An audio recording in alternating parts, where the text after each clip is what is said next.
and give me just a couple seconds. All right, that looks good. Okay, the meeting is yours, Mr. Chair. Let me know if you need anything. Do you want me to reopen it? Yes, please. Okay, I'd like to call the special meeting to order February 11th, 2021. Will you do a roll call on location, please, Wendy? Yes, Mr. Chair. McGraw? And are you in Milford? Here in Milford, sorry. That's okay. Kashkarian? Sorry, you're muted. Here in Milford. And do we have Miles Davis yet? Not yet. DeVries? You're muted, sorry. Here in Milford. Thank you. Rishka? Present, Milford, Michigan. Mazzara? Here, Milford. David Latka? Okay. Malin? Here in Milford.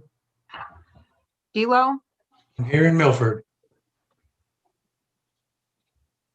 Shri? Novi, Oakland County. And Eric? Here in Grosse Pointe, Michigan. Grosse Pointe. And Tim Brandt? Here in Milford. And Alowski? Here in Milford. And I'm Wendy Lonkar, and I'm in Milford. Last call at the moment for David Latka and Miles Davis. Okay. At this point, I would like to turn over the floor to Jennifer and let her take us through rules of procedures and the organizational matters. So I think it was last week, Wendy forwarded, it might have been this week, Wendy forwarded some information from Giffords Webster that kind of went over meetings and procedures and like an introduction packet for planning commissioners, which is really good information for you to review. I'm not going to go through that because you can read that. Our last meeting seemed a little chaotic, and so the staff and the administration and the consultants kind of met after that time and went over our notes as to how we thought we could address some issues and make clarification and areas where we could improve, not necessarily the Planning Commission, but as staff and consultants as well, to help you get through your procedures easier. So I'm just going to go through the top 10 of my list, I guess. And being that some of you are new and this is new information for you, if you have questions, please ask along the way. And even as a refresher, if you have questions, please feel free to ask. I've kind of talked to the chair and Mr. Mazzara about all of these items. Just kind of want the whole entire Planning Commission to be on the same page. So I guess one of the most important things to remember is that as planning commissioners, your role is to take your regulations that are in place in your zoning ordinance, and with the information that you get from the applicant and from the township, from the consultants, do an evaluation of that information in comparison to the regulations in place.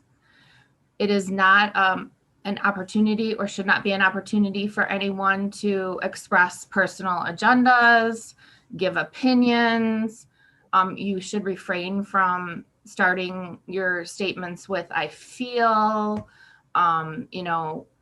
avoid personalizing it. I know as humans, we're driven to have opinions about things, but that's where you sit in the audience as a citizen. And your role as a planning commissioner is to try and be as objective as possible and to be as impartial as possible and to do an evaluation of your regulations and the information being presented to you.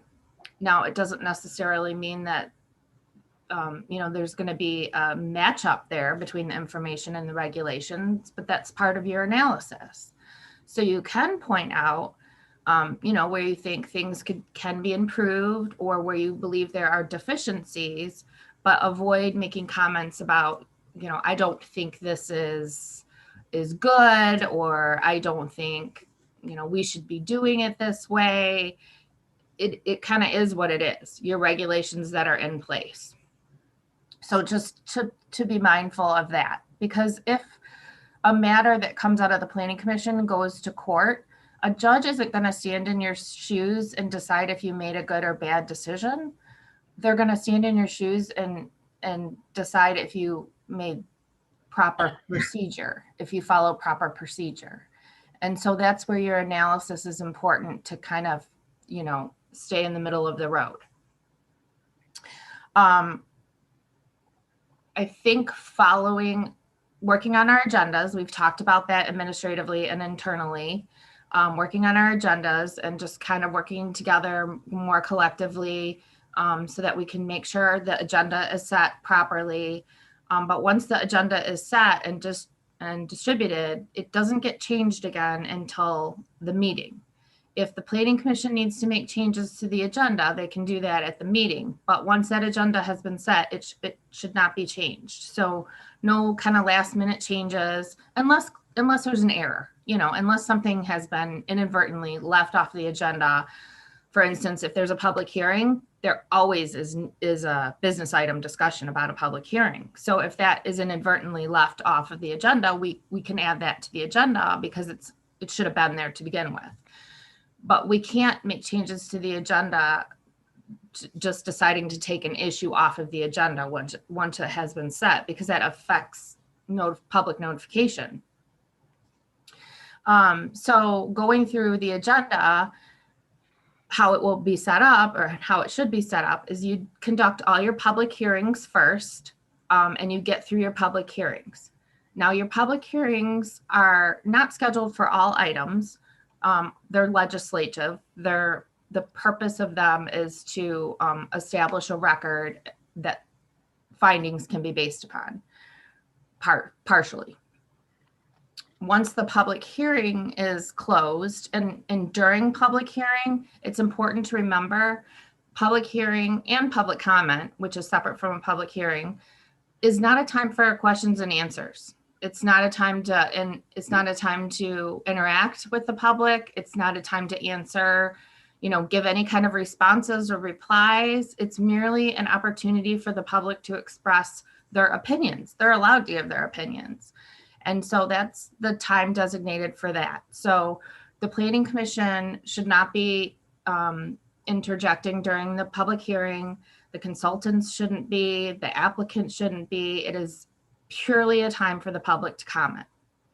So once the public has stopped their comments, then we move on to our business items. So what we kind of discussed administratively was for each business item, we're going to come up with almost like a cover sheet that explains just the basics. You have our very thorough reports, which you should read, but this is just a piece of paper, like a memo that says, hey, here's what this item's about. These are the sections of the ordinance that apply. This is the decision that's being sought. Something very simple, a couple sentences, just to kind of put a placeholder in for each item on the agenda. So once you get to an item on the agenda, proper procedure is the applicant goes first. So someone, whether that's your planning coordinator or your planning consultant or your chair, kind of announces the item on the agenda and just simply says, this is the time for the, ABC site plan review. After that announcement, the applicant is asked to make their presentation. They're not limited in time. They can have their consultants speak. They are making their case. They're making their presentation.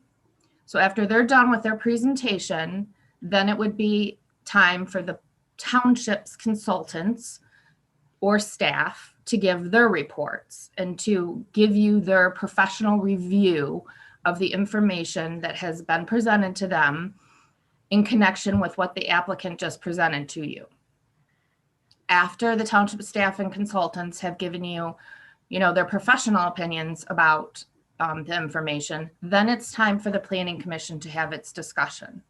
I like how you guys have been going commissioner by commissioner for comments, especially in this virtual world, because it's really difficult to, for the public that actually don't have computers necessarily to understand who's speaking. So I like going through name by name, and you don't have to stay in the same order. You can switch that up or however you want to handle that. But Planning Commission comments can, you can go around once, you can go around twice. You should exhaust your comments at that time, though. At that time, it is appropriate for the applicant to be allowed a rebuttal. Not a limited rebuttal, but they may want to address some of the items that were brought up by the township's staff and consultants or by the Planning Commission itself.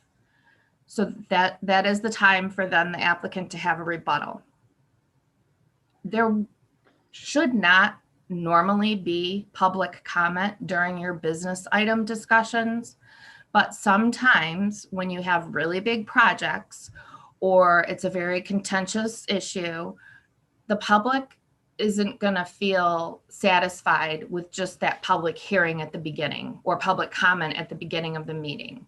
They're going to want to make some kind of comment, although not legally required to do this. This is a policy decision, but you can allow for additional public comment at the end of the applicant's rebuttal. And again, this is not a question and answer session. There should be no response coming from the applicant or the Planning Commission. If the public has questions, and we kind of talked about this earlier today, they can be directed to go to the planning coordinator or the township the next day, but it's not appropriate during the meeting to have an exchange with the public about what's on the agenda. It's important to get their opinions and allow them to express their viewpoints. And we need to be careful not to limit people. And by limit, I mean, you can put time limits in place. And I may even suggest getting a timer. A lot of communities have timers and say you have 3 minutes, I'm starting the clock. And when that timer goes off, we're done. Ahead of time, you've announced ahead of time, you have 3 minutes and then we're done. But you can't stop someone from speaking though. So you can all day long tell them, please don't repeat the same thing. You can make suggestions, but if they do start saying the same thing, you can't stop them. You have to allow everyone the opportunity to speak. The only instance in which you'd be able to stop someone is if they were just being belligerent and abusive. So I guess be very mindful of interaction with the public is a very important element of what I'm trying to say in regard to that. Along the lines of not expressing your personal opinions or preferences, one of the other things we need to be really careful about is kind of making legal statements, which I'm going to use this as an example because it just is an example for the township, saying that, no one's going to be forced to connect to sewer. So that's a legal statement because there are regulations in place in the township that you actually will be forced to connect to sewer if you satisfy those elements. So we have to be very careful in kind of giving a legal interpretation of your rules. They're in place already, and you're just looking at them and analyzing them with the information that's been provided to you. But be mindful of giving incorrect information. You kind of want to limit the direction that you're giving the public. Your consultants can address your engineering consultants and your planning consultants and your legal consultants can address those kind of higher level, I guess, expertise issues. I guess I said, when there's a public hearing, you always need to have discussion on it as a business item. Jennifer, just a question. Yeah, You have to vote, you have to vote to go, you have to go into an open meeting, then you have to vote to go into the public hearing, to open the public hearing. and then you have to vote to close the public hearing. Yes, When do you close the public hearing? after the chair would be in charge. So the chair is in charge of the procedure of the meeting. So the chair would be responsible for, asking the public, does anyone else want to speak? Now is your time. We're going to close the public hearing here if no one else, has anything else to say. And so once you receive no further answer from the public, then you would move to close the public hearing. That right at that point, not at the end of all of the discussion. Oh, correct. You close the public hearing first. The other thing is that we have had a situation where their group comes in, whether it be a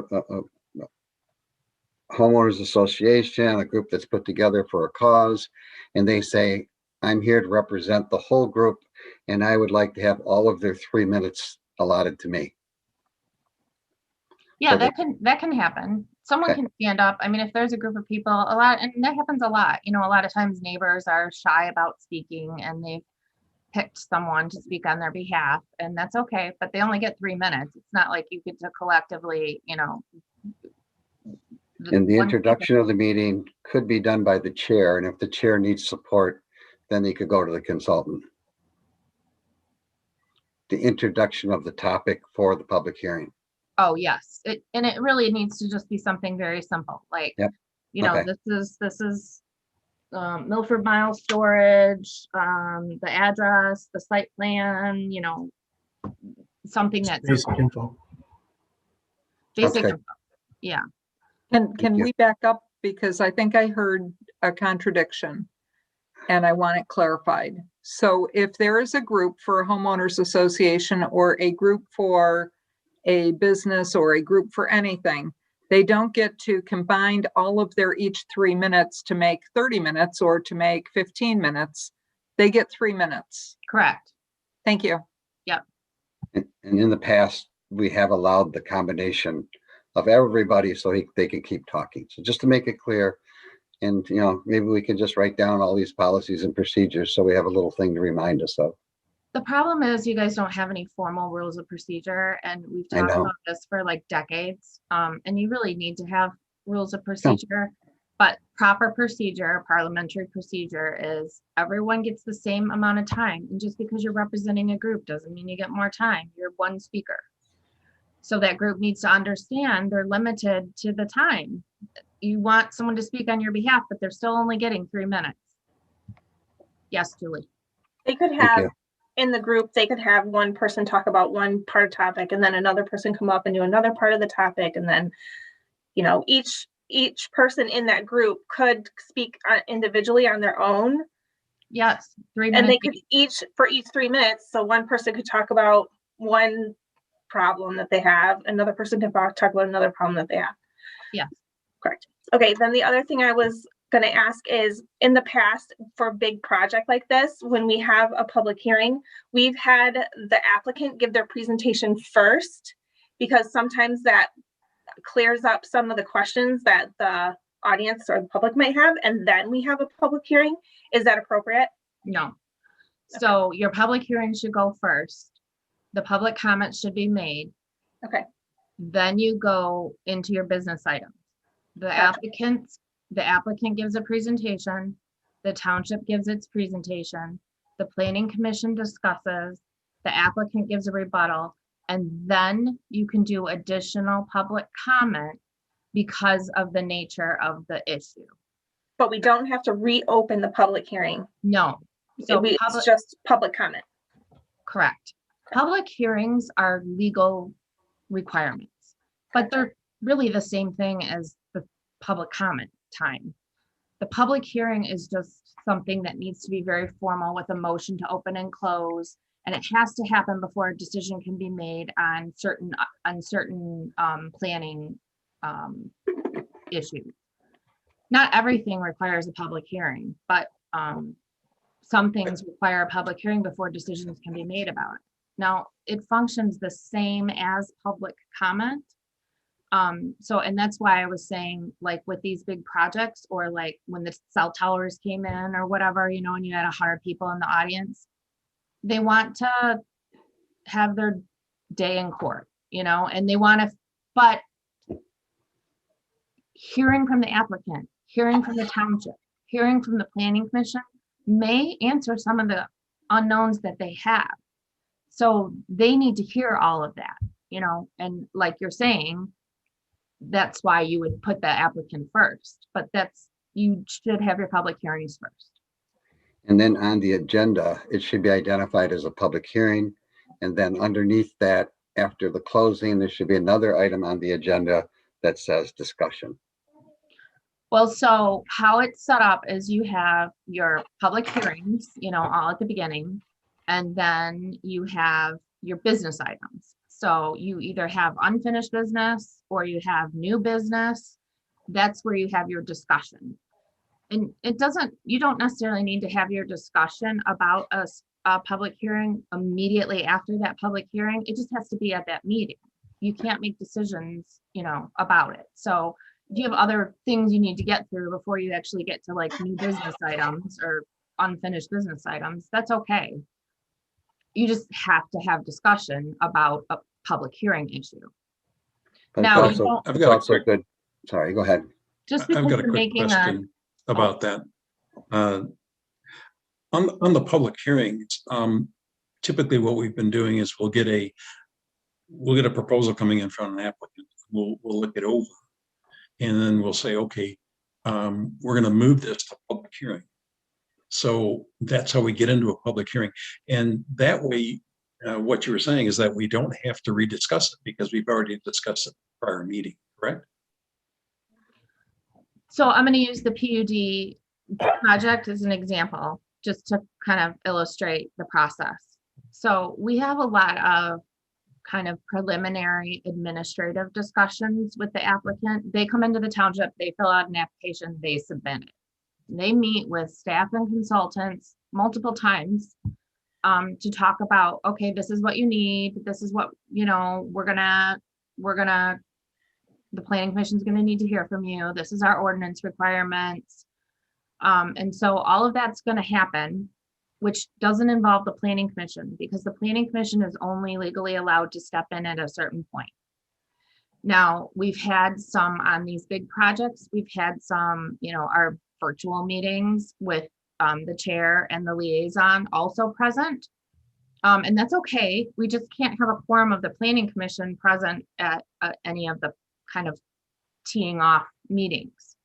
So you're not going to get all 500 emails that have gone on for the last 4 months, but what you will get are comprehensive reports from your consultants and your staff that explain to you and summarize what has happened to date. So you may not get a copy of every piece of information and paper that's been generated in the 4 months leading up to when it's going to come to you first, but you are going to get summaries of that information. And so you would then go to like a preliminary meeting with the planning commission so that you could be introduced to the issue officially. You have your preliminary meeting. You're going to decide, we need this, we need that, we need this, we need that. Then you could set your public hearing. But just because you have a public hearing doesn't mean you have to make a decision. You have to have discussion and you can make a decision, but you can also postpone because you need more information. You don't have to be, just because there's a public hearing and just because there's a discussion, make a decision that in that moment. I mean, hopefully it's been prepared enough and evaluated enough and reviewed enough and presented to you enough that you can make a recommendation, but sometimes, you just can't, and that's okay. So then, yep, go ahead, Vaughn. Okay, just one thing, you said that, we open and close the public hearing, but then if we do later on allow some more issues or some more people that want to speak at the end, and it's up to us if we allow them to do that, do we have to then move to open the public hearing again and then close it? No, that's just public comment, and you're only allowing that, you've already officially had your public hearing. Okay, all So right, it's a discretionary okay, allowance. The planning commission can let the public comment again, but if you do Okay. let the public comment again, don't interchange with them. Don't, No. the applicant shouldn't be talking to them. The consultant shouldn't be talking to them. It's just a chance for the public to speak about what they just heard. all right. Does anyone else have any questions? When We're does down to the- about 2 minutes. I'm Huh? sorry. We're down to about 2 minutes. Okay. Sri and Eric, do you want to add anything really quick or no? Just regarding the bylaws, I just want to give you an update that we understand that, there's no formal adopted bylaws for Planning Commission. We are working on a draft, which will cover the items Jennifer presented in the meeting tonight. One other thing I want to mention about motions and voting. Most of the items that come in front of the planning commission require a roll call vote. Although some of them don't, but it's just best practice to do roll call vote for everything. Instead of a voice vote, especially with us doing everything virtually. It's important that you do a roll call vote for all the items on your agenda. So that's something that I think we can work on a little bit too. Even if there's no opposition to it, you want a roll call vote? Yes, Okay, especially now when it's virtual. And I think I took some notes, Jennifer, about the memo sheet that goes with each packet. I think maybe we can also add towards the end what the next steps would be after Planning Commission makes a decision, like what happens if they approve, what happens if they deny, what happens if they postpone. That way, that could help them while they're making the decision on the memo. And then regarding avoiding communication, I know this is being a virtual meeting. Sometimes even we forget that, it's not a roundtable meeting. So we will make our presentation and then we will stand by for questions. So as part of the Planning Commission discussion, if any of the commission members want a clarification on something we said in the review or what the code means, we are always on standby to answer questions. And I'll always tell you what I think. Right. And then just one last, it's already 7:30. One last item I thought was regarding adding conditions in the motion sheet while making a motion. We just have to make sure that every condition is justified and backed up by an ordinance requirement. So if there's any help you need prior to making a motion, you can ask us and we can provide some clarity on that one. I think we're on time, but Jennifer, we had talked about quite a few other things. And so I hope that still gets captured with the staff and everybody else.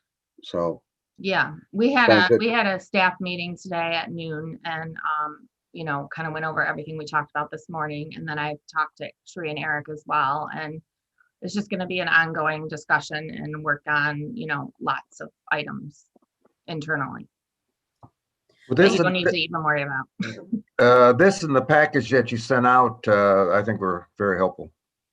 Yep. And Good. by the way, I got a note back from David. He wasn't aware of the meeting or forgot it, I'm not sure which. And he's got some work commitments for tonight, so he's not going to be able to join us. okay. Okay, so then now we could do a motion to adjourn this meeting and then you would reopen the next meeting because this is technically two special meetings. Okay, I I can do move that. we adjourn the special meeting. Do I have a second? Second, All in favor?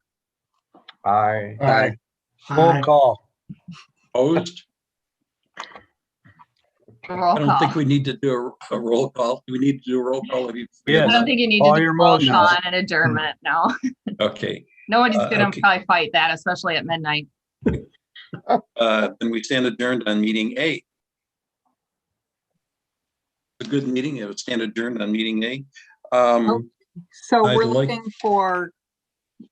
for Ken our facilitator to open the Jewett project, I believe, so that they'll be able to come on board and do an audio check real quick. Sure. Looks like we've got Cole already confirmed. Mark Jewett, if you could, please turn on your video camera and just give us a quick audio reference. Mark, can you see and hear us? Yes. All right. Awesome. We also have a Hannah Jewett. Could you do the same thing, Hannah? Hello. Hello. All right. We also were joined by Mark Slezag. Zerlag. Yes. Zerlag. I am so sorry, Mark. No worries. And Mark, are you a presenter this evening? No, just represent Mark Jewett. Okay. So you're a Can- guest. Can you allow Mohammed to share his screen? Yes. I believe that's set. All right. He's good. Mohammed, let me get your last name, Mohammed, real quick. Ajib, A-G-U-I-B. A-G-I-U. A-G-U-I-B. B. All right. Thanks, Mohammed. And you are all set for sharing. Okay. And I think that is everyone. Thank you. Ready?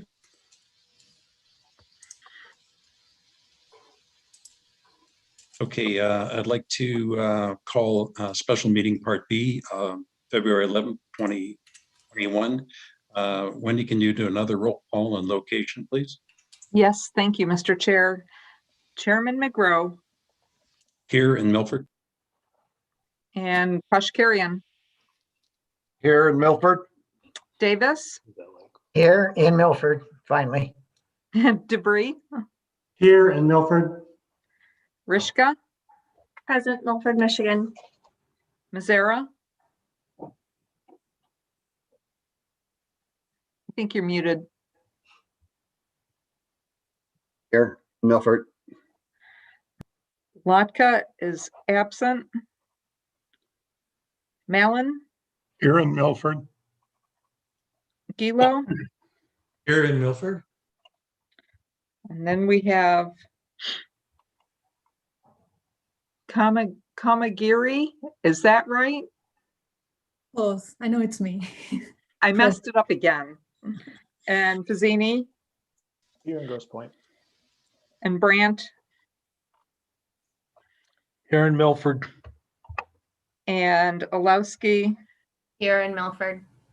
and Wendy Loncar in Milford. Thank you, Mr. Chair. Okay, thank you very much. I'd like to move on to the approval of the agenda. Jennifer, is this the point in time that I would add the reconsideration? Well, what the chair is talking about is when we get into the matter for consideration, the Milford Mile Storage Site Plan issue. There is intention to discuss a potential motion for reconsideration. So what that is it can be done, that motion can be made by a member of the prevailing side from the previous vote. And so what that would do is you have a motion to reconsider and you have to vote on that motion to reconsider.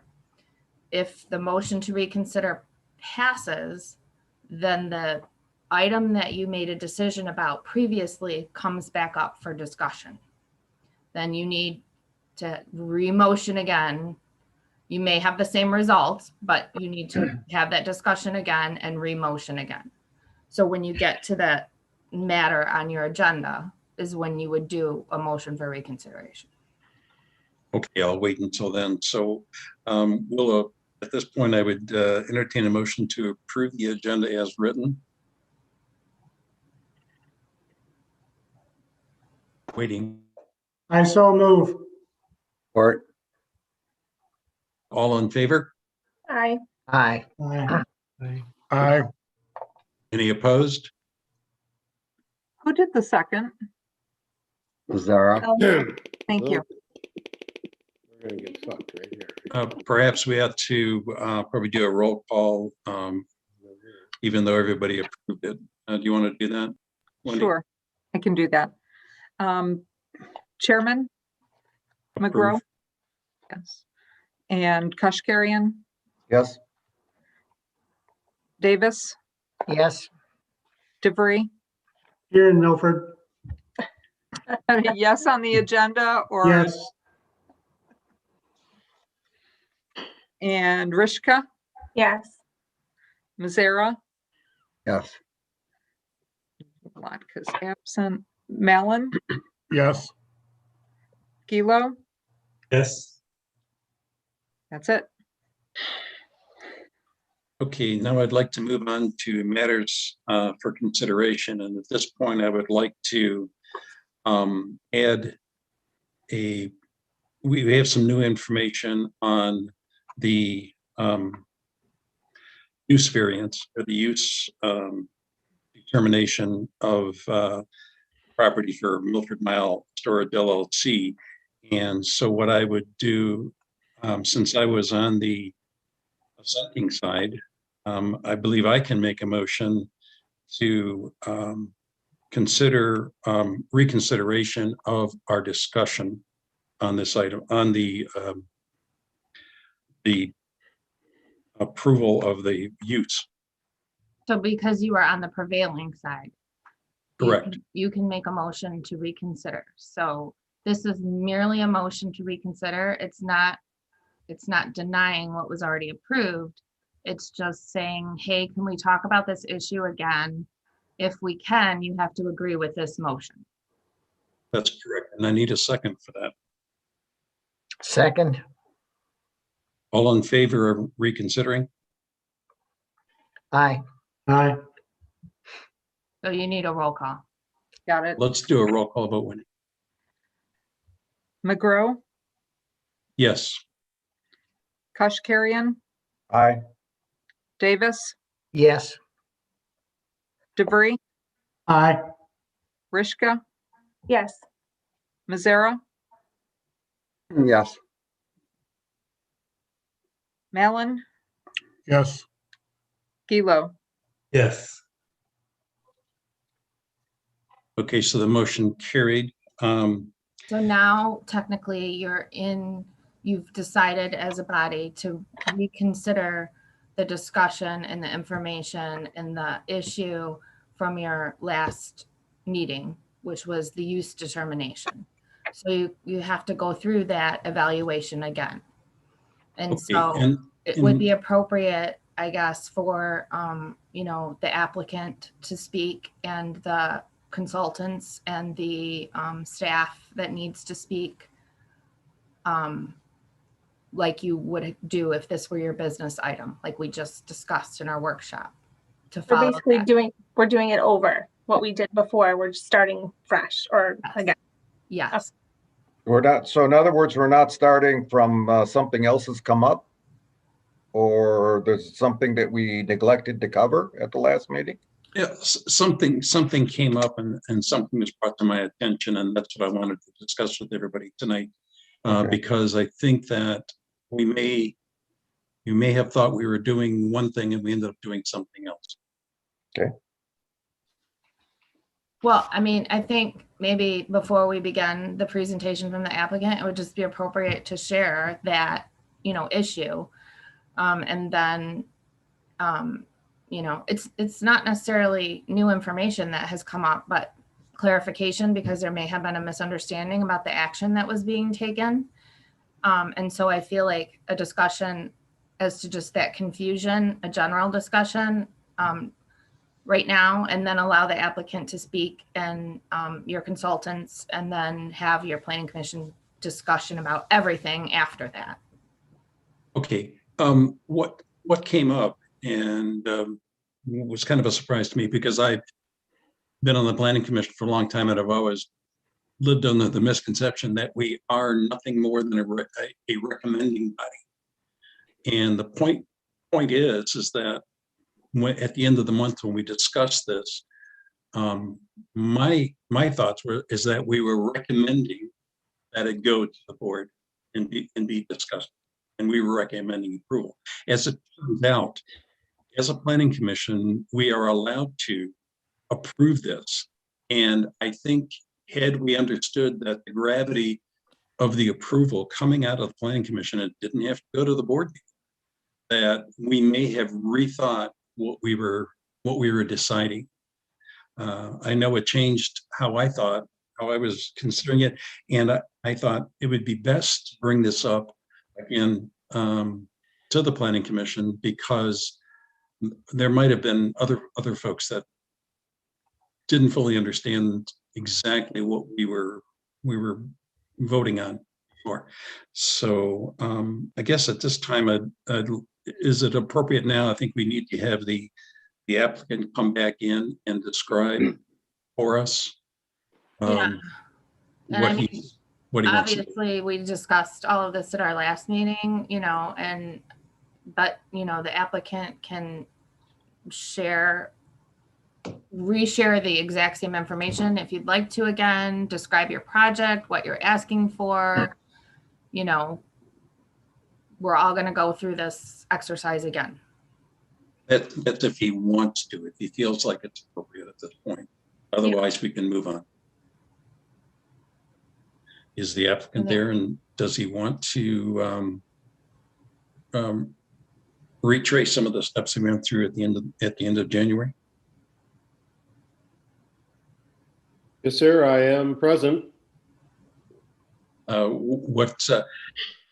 Understand that we're taking a look at our decision from a new light, and I want to make sure that the Planning Commission understood what it was we had decided. So, we went over in pretty great detail what it was that you were asking of us. But if there's anything else you want to highlight for us before we get into our discussion, I think this is a good opportunity for you to do that.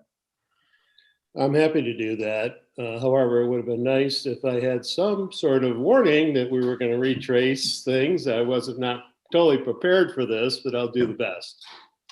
I do think that given the zoning of the property and the location of the property, that this thing can be screened and fit in to, and the need in the community for a project just like this, that I think it can be screened properly. In my new comments that I've sent in, I have addressed some of the concerns that the board had with changing some of the language in our lease, adding additional screening on the southeast and southwest corners of the property to help alleviate some of the concerns with the screening. I think that our landscape plan for the entrance is above and beyond what's called for, and will make that view from the south where you won't even be able to see into this property. Again, I think that there's a need for this type of a project in the community. I think that it'll, in a way, it'll benefit the community, because what it'll end up doing is cleaning up some of the unsightly things that are parked around the community and give them a place to go. Like I said, I'm not totally prepared for this conversation, but it is part and parcel to what we're doing. If there's any questions that anybody has, I'd be happy to try and answer them. Okay, I think as long as you're happy with our understanding of what you're trying to do, I think we can move on to the next one. So now this would be the appropriate time for your planning consultant to kind of review with you the township's review of the application and the information, and kind of what decision is being expected of you, not as far as a yes or a no, but what you're evaluating exactly. Okay, that's a good idea. You want to take us through that, or do we have somebody else that needs to do that? I'll do I that, think Mr. Sri or Chair. Eric's going to handle that. Okay, go ahead, Eric. Sure, thank you. Whenever a use is proposed, there's a couple of basic things we look at. We look at the zoning district, and then from the zoning district, we have a principal permitted uses list. And sometimes with unique uses, a use is not clearly addressed in the ordinance. So in cases like this, there's a procedure where applicants can bring uses in front of you for what's called a use determination. So that's kind of the structure of our memo. This is not a use that we found was clearly listed as permitted in the ordinance. So we came up with this term of multi-tenant outdoor storage facility. The site is zoned M2. So in that M2 permitted uses list, number 7 is the use determination clause. So that's what we're looking at here for this use term that's not listed as permitted in the district. So the language in that number 7 is that you find that the use is similar and no more objectionable to uses 2 through 6. So the action is either, yes, it's a permitted principal use, it's not any more objectionable, it is similar, or it's not a permitted use, it's more objectionable, it's not similar to those uses listed 2 through 6. So there can't be conditions attached to the use. It's just a pure, is this use term going to be listed in the ordinance or for purposes of consideration for this site? Like we talked before, it's not a special land use. This won't go to the board. We will be following up with you on some outdoor storage zoning ordinance amendments at future meetings, not specific to this request, just an ongoing topic with the township. So that kind of procedure would be a recommendation to the board, but this consideration is kind of where this use stops or continues. If this use is not permitted, the site plan item on the agenda tonight will fall off, as it can't be considered if the use is not permitted. So that's all I have, and be glad to answer any questions. Okay, at this, I think now I would like to open it up for discussion with the planning commissioners. And I think we'll do the normal roundtable. We'll do it in random order as usual.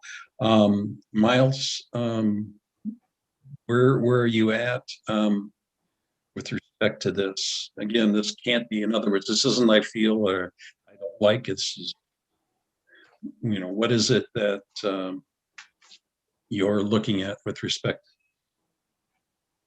To me, this makes sense. It's in an appropriate location. The comments the applicant made about the the camera and daily visit and monitoring of it made me feel a lot better. The views from the place seems like there's almost no public able to see objectionable views of it. So in general, I thought it made sense. Thanks, Miles. That's good. Dave's not here. Mark? I guess I would like to get clarification, if I could, from Mr. Fazzini. Yes. Go ahead. I would like to understand if this special use is if it's updated to this, what's stated here, then is this something that could be done anywhere else, anytime? Yes, that is the case. Once this becomes an accepted use. Well, no, let me correct that. Oh, I'm sorry. Go ahead, Jennifer. So this isn't a special use. It's a permitted use.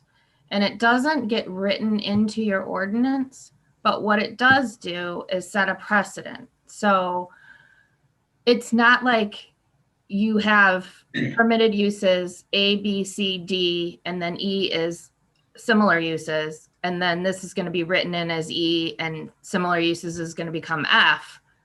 It's not being written into your zoning ordinance as a permitted use in this district, but it is setting precedent. So if you have a future applicant coming that has the same scenario going on that type of zoned property, they can make the argument that you have before found this to be a permitted use. It still isn't listed as a permitted use. It's not going to be codified as a permitted use, but there is the possibility that a future applicant could say, well, you did it for them. That's how that would work. In M2, right? I'm sorry? Only in M2. Correct, right. Not just anywhere. I mean, it would have to be the same scenario. You know, they'd have to be presenting the same type of facility with the same, everything the same, apples and apples comparison. It can't be a wildly different use than these other industrial uses. So it right. it's this quasi-industrial. So it's creating a very small precedent. The potential for that happening is small percentage, but it's possible. In the end too. Yes. Does that help you out, Mark? Yes, it does. I mean, that was really where I was coming from in the initial discussion, was the precedent-setting nature of it was what led me to my conclusion. Outdoor storage is only permitted in M2 like this. So if this was an M1, we wouldn't be considering this. Okay. Thank you. Anything else, Mark? No, that was it. Thank you. Thanks. Neil? I read through the leasing agreement with the tenants, and I found that to be more reassuring than at our last meeting. Otherwise, it's the same. You're good then? Yes. Okay, Jim? Yeah, my position is the same as last time. And even with the clarification by Eric, I think that the use is similar and it's no more objectionable than what's around it. And I do want to add a point to what you said. I did assume last meeting that it would go to the board for approval. I think I put that in an email during the week. Yep. This past week, that I thought that the board would have some say in this one here. And that's why I thought we would even wait until they had seen it before we went over what we're going to look at tonight. Now I understand why we are going to tonight, because we made the decision on this last time. Yeah, And exactly. If I can just add on that, normally in any zoning district, your permitted uses, non-residential district, your permitted uses won't come to you for approval. They'll just come to you for site plan. Special land uses come to you for approval and then go on to the township board and then site plan. But with permitted uses, you wouldn't normally be reviewing this, but because it's needing to have be further defined as fitting in within the permitted uses, that's why it went to you. Okay. I will have some questions if we get to the next phase, because anyhow. You mean site plan? Site plan. Thank you, Jennifer. Okay, thanks, Jim. Julie? I have the same comments as before. So I don't have anything to add. Okay, thank you. Vaughn? As some of the others have mentioned, I think what the applicant has provided provides even further assurance in terms of what he's, in my mind anyway, for what he plans to do. And again, I mentioned that I think it provides a service to the community as well. And I think it's an appropriate location. Thanks, Vaughn. Bill?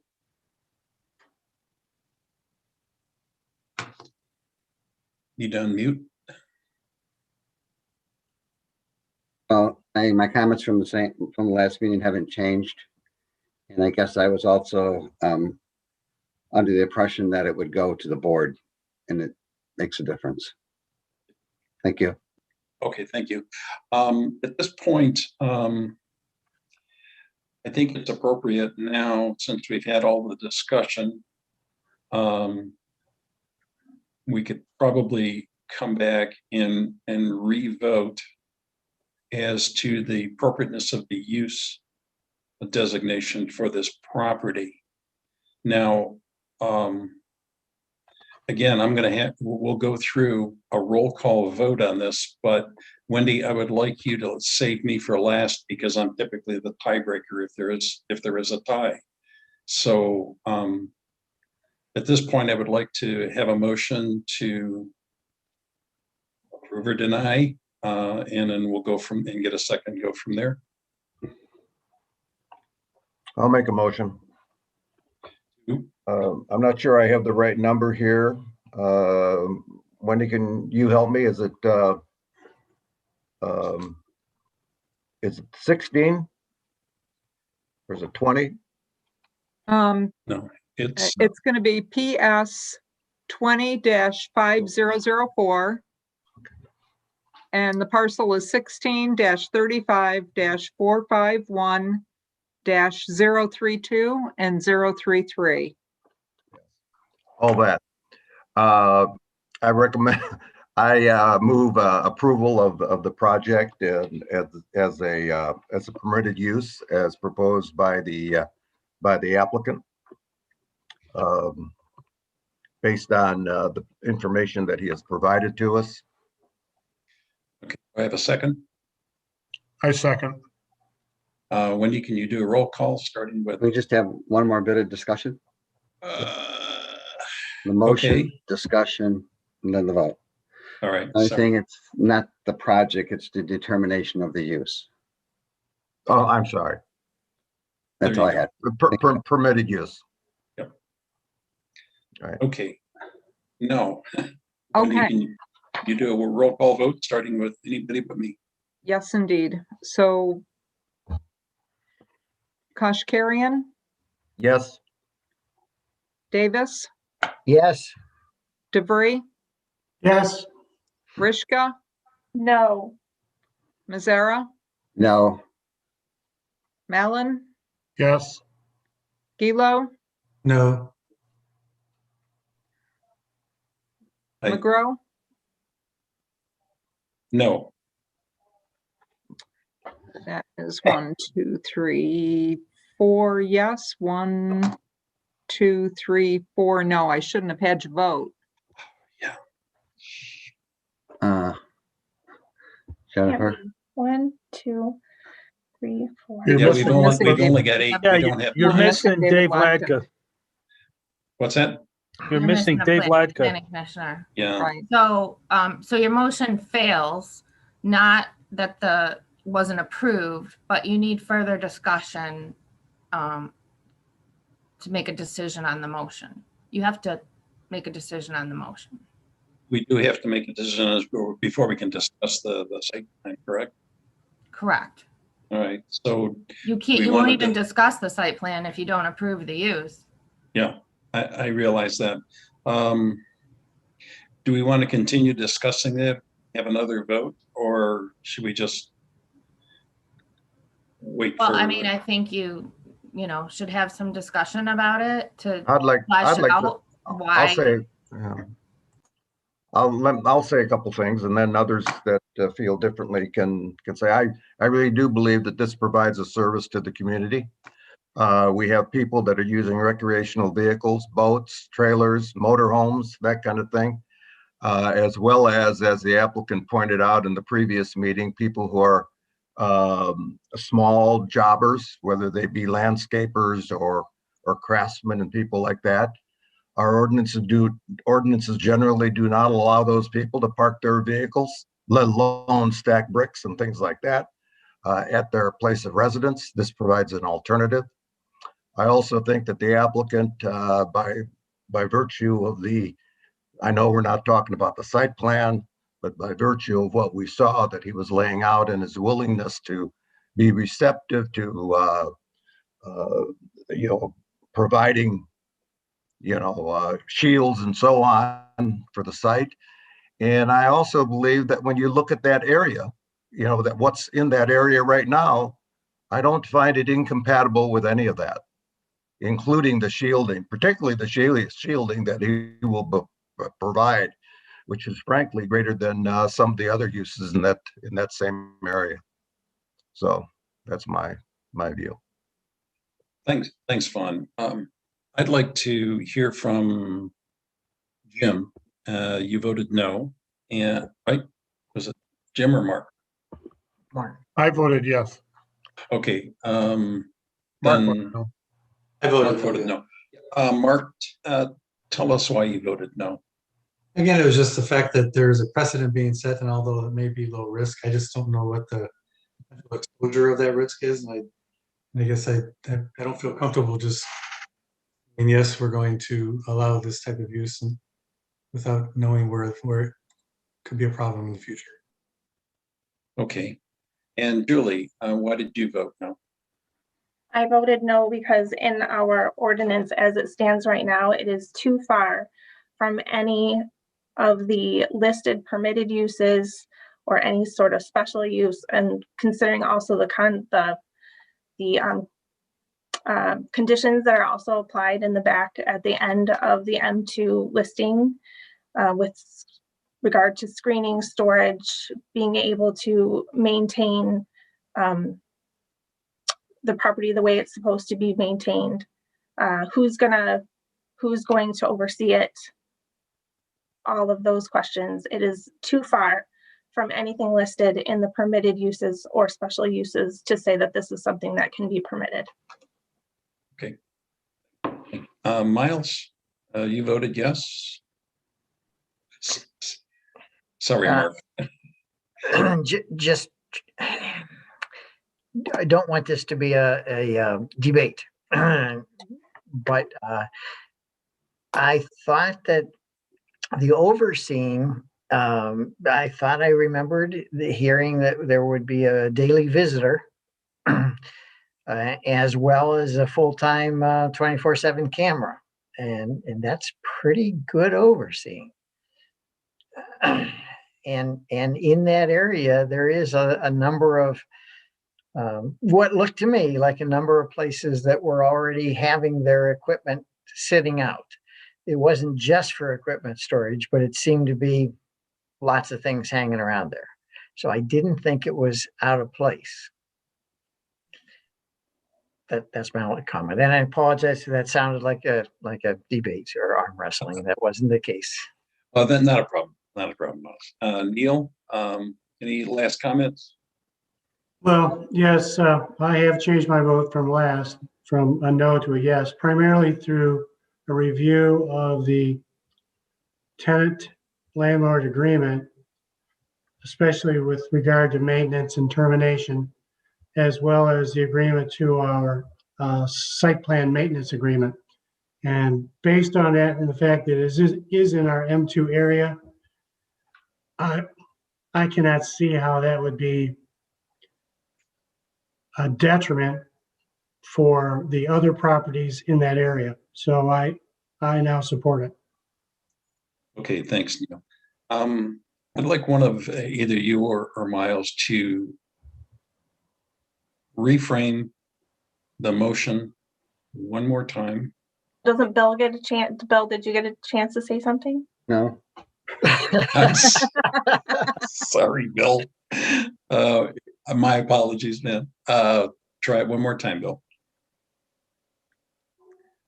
Well, I think my biggest concern is that it is setting a precedence. It is establishing a use, and I hear everything that the applicant has said, but I know that it's been difficult for the township to enforce outside storage when there is a full-time tenant present. I understand that there's security and that there's a lease, both of which are not enforceable by the township. Tim can't go out there and enforce a lease. So we really are depending on the owner to do that. But the use may outlive the owner. So the use may that owner may move on to a different project or something of that nature. And it's very difficult. And if you can see what we have in our township on the south end, those have all been put in place through site plan approval. And Tim's here now, he can maybe give me some idea of how many times we had to write citations for outside storage.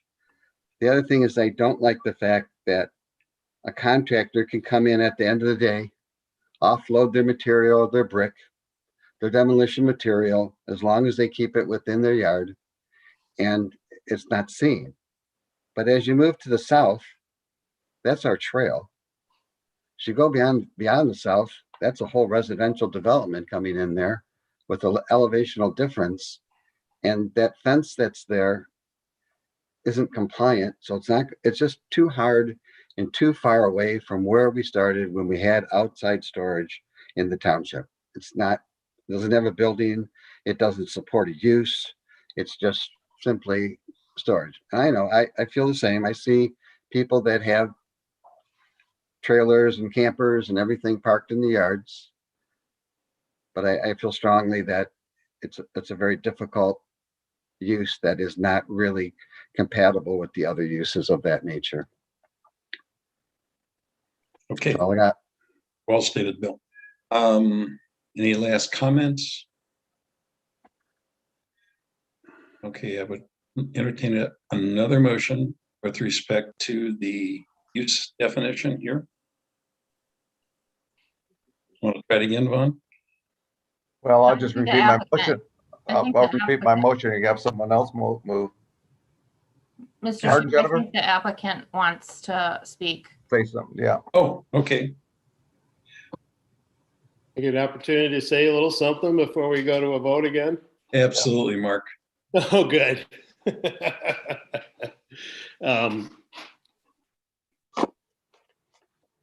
I'm actually a little bit surprised at all the opposition to this. We are in the right area. The situation where this particular lot is in the right area. What you're voting on really is other things that would be in the same area. That's where your M2 is. And that's what everybody else is already doing there, is storing things. Now, maybe I don't have a building. Would it change things? If we had some sort of a small building there, quite frankly, down the road, we hope to be able to add buildings. But for right now, we thought we'd start out without one. If I couldn't go there, where is it we could go? This is something that the community needs. We wouldn't be doing it if there wasn't a need. Where else is there? I really couldn't advise you. I know we've got this, all over the township, but Right. I don't necessarily know that it's Outside storage is an issue. It's always an issue. It's an issue in West Bloomfield. It's an issue in Bloomfield Township. It's an issue everywhere. But it's not an issue in heavy industrial or M2 zonings. This is an opportunity to give people a place to put these things that are creating the issue in other areas. Okay. Thank you. Good. Well spoken again. Thank you. Okay, I need a motion. Would somebody please? Miles, you want to do one? You can do it. Okay. I have no idea about the number. Yes. It's Can we just- sufficient for you to just say Milford Mile Storage LLC use, Okay, permitted use definition. good. And then you help me, Wendy, with the write-up. But okay, I'd like to make a motion that we approve the use, say that right, for the Milford Mile Storage LLC. Okay, Go ahead. go ahead. No, that's fine. I was gonna say as presented with the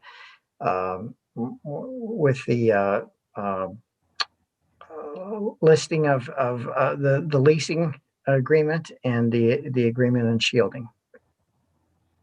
Do I have a second? Second.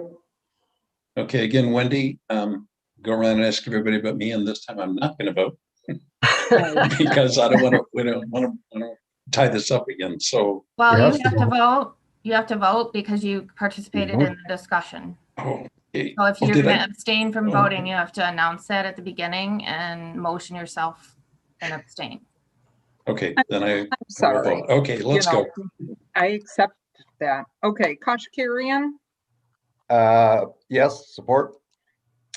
and Davis Yes. and DeVries Yes. and Rishka, No.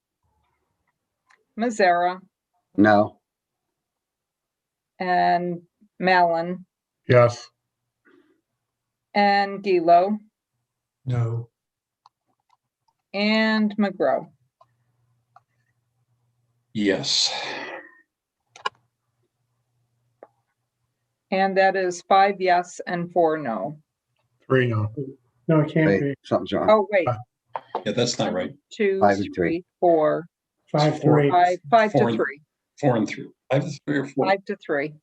5-3. 1, 2, 3, 4, and 5. 3. Got it. All righty. So motion passes. So you just made that use determination and now we go into the site plan. We're headed. So Alrighty. same process, the applicant will present and then the consultants and then the planning commission. Exactly. Thank you for that. Can we have the applicant take us through a quick rundown of what he's doing?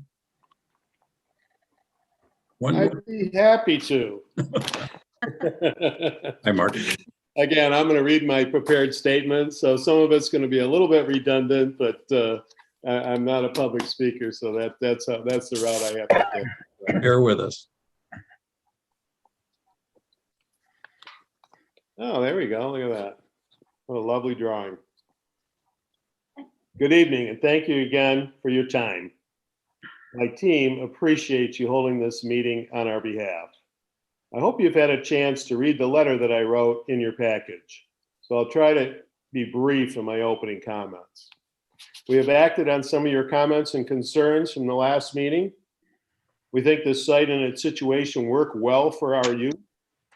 Located in the M2 district at the end of a cul-de-sac of McCarthy Drive, it's not visible from Pontiac Trail.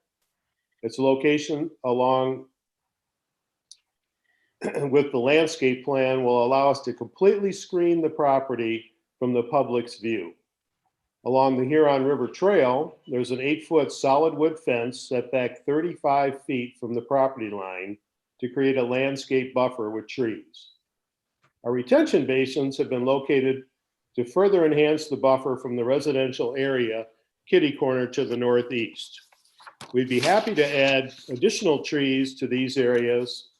I did a little quickie drawing. I don't know if any of you have seen the little things that we added, that we could add more trees to the retention basin to try and make that even better. In addition, we've added specific language to reinforce the ordinances of the township in our leases, to reinforce the ordinance of the townships.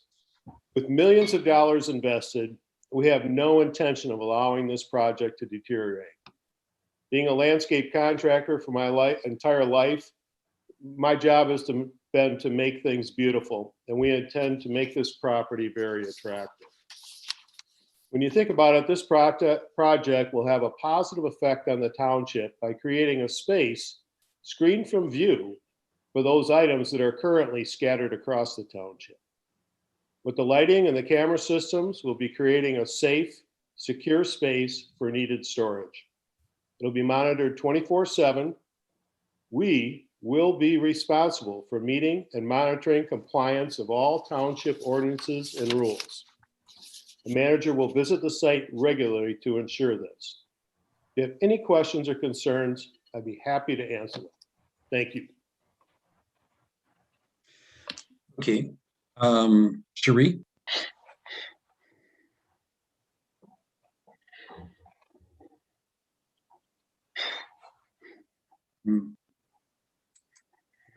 We're not hearing you.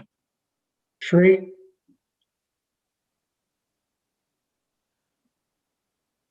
There she is. There she is. My screen froze for a bit. I was trying to figure out where it is. So we did review the site plan. Let me start sharing again. And we've been working with the applicant with regards to the frontage landscape screening along McCarthy Drive. And then the applicant indicated that he's going to add more landscaping in the rear. But other than the little sketch, we haven't seen the actual details, the final drawing. The other comment, one clarification, a question for the applicant I didn't get a chance to ask is the plans indicate 2 phases, but then the overall road is, the loop road falls in 2 phases. So I just wanted to get a clarification from the applicant. For the sake of planning commission, is that an error that the phases are left on the site plan? Or are they splitting into 2 phases? If they are they going to build the loop road at the same time and just phase the storage areas at different times? Because the engineering review raised a little concern that one of the detention locations might conflict with future sewer extension. So if we get a clarity on that, we can work around that. Other than that, I have the rendering available. If you want to look at it, let me stop to share the screen.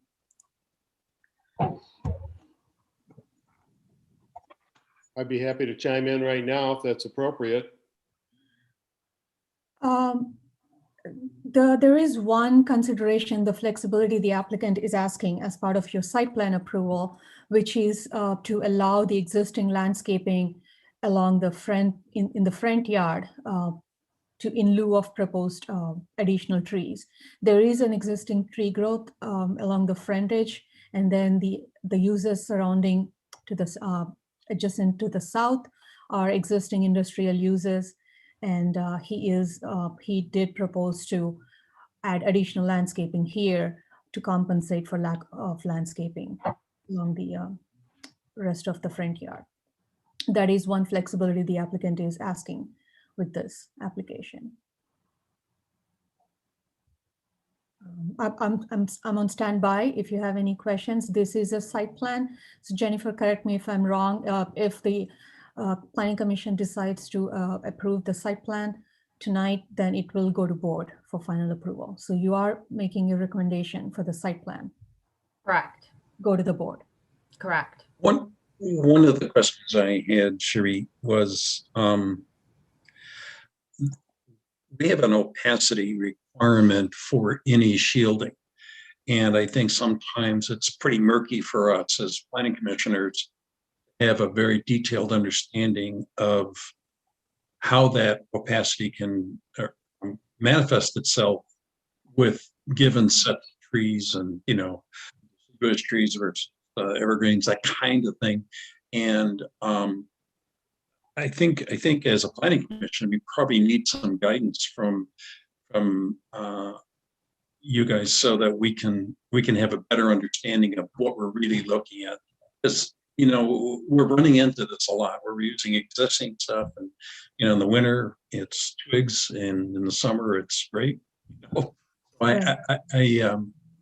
I think we, as a planning commission, we need your help to refine our understanding of opacity.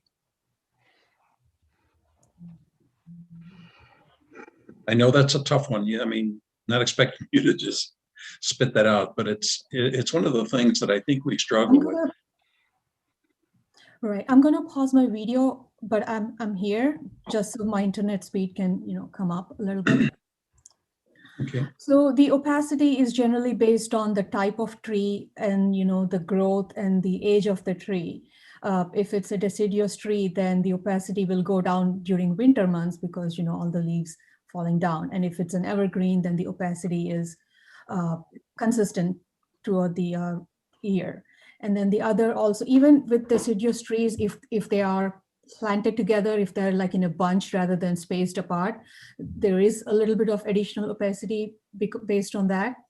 So we did not make a site visit yet for this one to make that, to help you to make that determination, but that is something we can make a determination based on the existing site photographs, and then looking at the tree types, and then and then figure out how the screening would work in different seasons.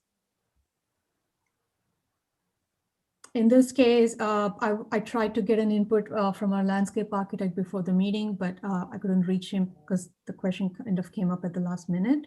But there is not much of evergreen growth along the front yard. I'll defer that to the applicant. He knows the site well than us, so that maybe he can give us a little insight about the type of growth and kind of trees that are there at the moment.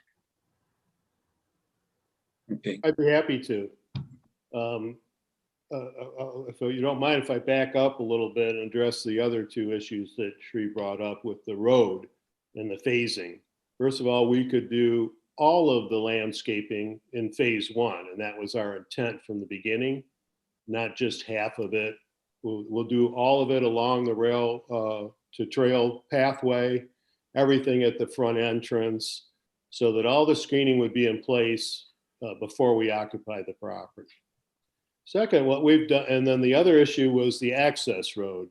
What the plan doesn't show, and it's really an error on my part, an oversight on my part, is that the road from the cul-de-sac right there that you see on your screen right now, going straight into the property, that road, that entrance would have to be extended to connect to the loop road, which it doesn't show. It almost makes the loop be a U rather than a circle. So it would have to connect straight on to the north to connect to the loop road, so it becomes a complete circle. That's just an oversight on my part. That part of the property is currently graded and gravelled already and doesn't really need any change. It would only be adding some lines on the drawing. As far as the existing or the plant material, I'd like to some information from Shri as to what really constitutes the front. I don't see the south border as the front. I see that as the side. The front, I think, would be an extension of McCarthy Drive, so that every other lot on the street has the same front, facing either east or west, not to the south, to the side of my next door neighbor's property. Given that, we drew a 150-foot circle there around the cul-de-sac and have proposed to build berms and trees that are in excess of what the township requires, both in their size and their density. I would like it so that you can't even see in. I think everybody would like that nobody could see in. So that's our intent. There are some existing trees along the south property line, which again, I consider the sides of the property, that are just basically weed trees. They're poplar, just basically weed types of plants. There's nothing of any real value, and there are no evergreens in there at all. So our site plan calls for the drainage to be in that area across that south property line. So we would be taking down most of those trees. That answer the questions? Or create more? Through the chair, can I follow up? Sure. I just wanted to clarify one little thing regarding opacity. It is not something we can measure to say, is it 90%? There's no mathematical calculation behind it, but it is a best judgment by a professional landscape architect because he knows the type of trees and the growth, one. And two, in response to the applicant's question about what constitutes a front yard, in this case, the site is definitely not the typical site we look at. It has the cul-de-sac that's shown on the plan is on a private property. It is not a public road. So the 150 radii, it would be an easement, if anything, an access easement, but not the official lot line. And then the ordinance defines setback as the minimum horizontal distance between a structure and the front street or right of way or lot line. And as you know, we don't have a structure in this case. And then I looked at the definition for front yard, and then that's defined as a frontage means all property fronting on one side of a street between intersecting or intercepting streets, calculated as the horizontal straight line distance between side lot lines measured between 2 points where the front setback line intersects the side lot lines. So based on that, this is considered side yard. And then we said this is the front yard because this yard meets the side lot lines to the side. However, given the unique location of the site and then considering the cul-de-sac and the placements of the other sites, the Planning Commission may wish to consider those factors when making a determination regarding the flexibility that's being requested. Thank you.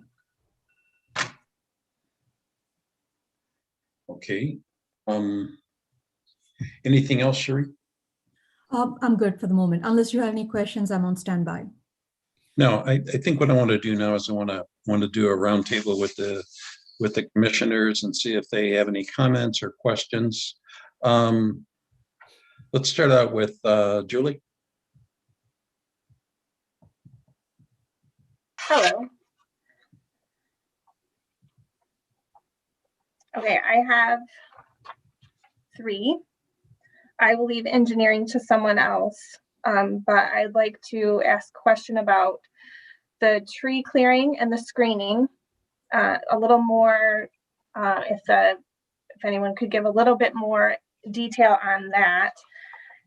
It was in Shree's review letter. Shree, can you help me find it? And I believe you had a question about it.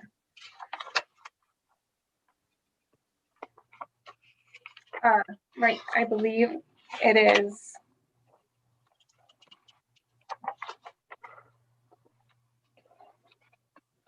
On the last page. What they are providing for screening and what is required. And then on page 5 of the review letter regarding trash removal, there isn't a place that is located on the site for trash removal. And then also I saw in the applicant's letter from February 3rd, it says some tenants have a dumpster inside their unit. How does that work? Who comes and empties the dumpster? Is it I'd love some more clarification on how that's going to happen. And then finally, and most importantly to me, is since this isn't, and explain to me how this works now. How does setbacks work now? If there's not a site and the storage, it doesn't look like there's hardly any setbacks as to where the outside storage is being. Shree, could you just go over that one more time for the commissioners and so that we can understand how setbacks work now? So screening, trash removal, and setbacks. Okay. So the first point, the trash removal, you're right. There's no common trash removal, and we raised concern in a review letter that how is it going to be handled, who's going to enforce it, and that. And then the applicant in his recent response letter indicated that some of the units will have an individual dumpster on their leased areas, within their leased areas. But it doesn't provide much detail about how those dumpsters will be emptied. Are they relying on townships or the usual township service, or how is that being handled? The other question regarding setbacks, based on the current definitions that are in the ordinance, which I just shared a couple minutes earlier, because of a lack of a building, determining what the setbacks are is not a standard way we generally are used to. So we just the determination we made was that if you can see the cursor on the screen, the east and west would be the side yard locations, and then the one along the rear, obviously rear, and this would be the front because that's the entrance to the site. And the applicant plan indicates the minimum setback lines that are usually applied to a building, and then the front yard landscaping and all the other limitations are. The plan was subject to all those limitations, like he. Okay, but don't we have specific requirements for setbacks for outside storage? Yes, that we do, and I'm trying to get to that. So give me one moment, it's loading.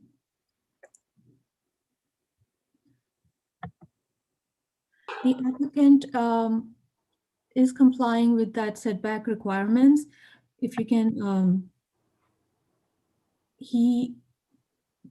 there's a 70 feet gravel access road, and then the fenced areas are inside.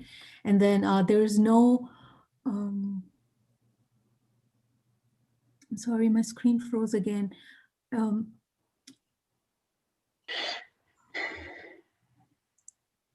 Isn't there there's no requirement for setbacks for that open boat and RV storage? There's no, what's the setback requirements for that?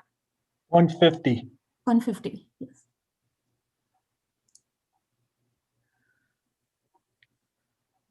I'm really sorry. My internet connection tonight is just testing my limits. Any additional screen share or videos, it's slowing me down. That's okay. I'll try to find another location in the home, but give me one moment. I'm still here. Sri, this is Ken. If you have any other extraneous applications or websites open, you may want to close those too. I think that might be it. Okay, I'll do that. So, Member Riska, to address your question, on page 7 of the review letter, the requirement is that all outside storage shall be restricted to the rear yard or be set back from the front property line not less than 150 feet. And you're right, we did make a comment saying that the proposed locations for open boat and RV parking appears to be within 150 feet. I'm sorry, it took me a while to get there. So that is another comment we asked the Planning Commission to consider, and then the applicant to clarify. Right. So the outdoor storage of the RV is within the 150 feet. Yes. So that's not allowed. So if we could just get clarification on how the trash works, I will let someone else talk about the engineering, which I'm sure there's an issue with. Yeah, thanks, Julie. Neil? That was my one issue I had as well, was on the trash. And I had that in the prior. So I'm interested to hear from the applicant how he's going to handle that, to make sure there's just not overflowing bins on a weekly basis. If there's going to be a centralized trash area and service, or just how that would work. Going to be a pivotal, I think. I don't know. I think let's just hold this for the end, and we'll have the applicant address all of them at once. That'd be all right? That'd be fine. Okay. Miles?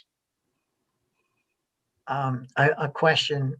When I visited, it was inclement weather and I was lazy and stayed inside my car. I'm sorry. The buildings on both sides of McCarthy, they show in the pictures and the map. What are they?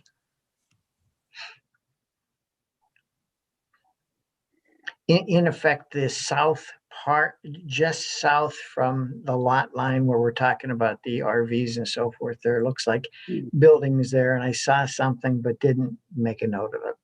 Those are on a different property, Miles. Yes, I know. Okay. What do they do there? To the east is Parks Installation. They refurbish gas stations, basically, as their business. So they have equipment and gas pumps outside. And to the west is a dumpster place that also does porta potties and stores them right up to the property line. Okay. Hey, there you go. I saw that. That building is a maintenance building for the like an accessory garage for the building further yet to the south. Okay, that makes sense. The one across the street from there pulls old tanks out of service stations. Yeah, it's Parks Installation. Yeah.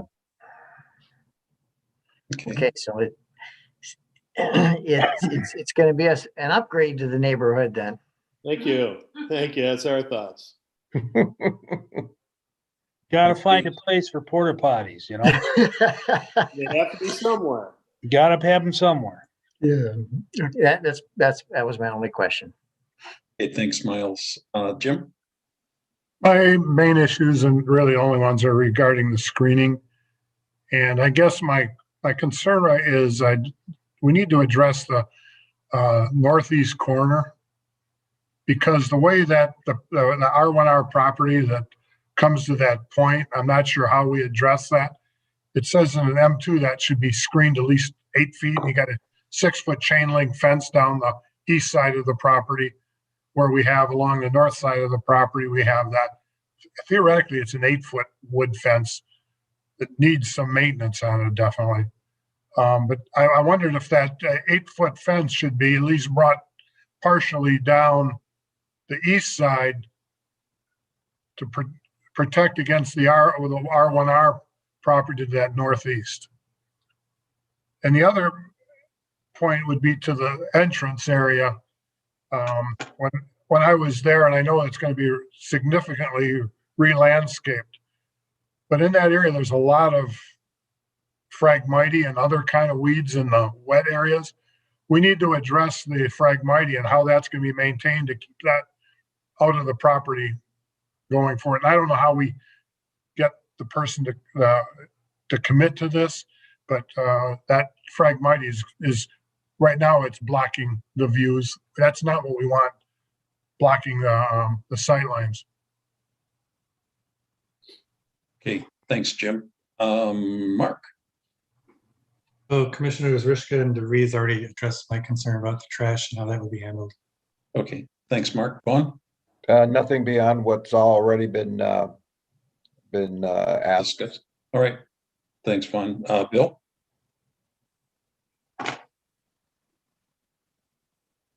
Some questions just to further discuss the front yard and the roundabout.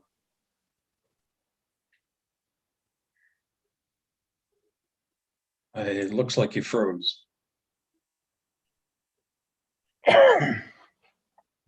Cul-de-sac, maybe. I We think bring up, we take a look at sheet 121. Well, I'm just going to use the overall existing. do you want Sheree to bring that up? Yeah, Sheree, if you could bring that up and just put it back up on the screen. Sure, one moment.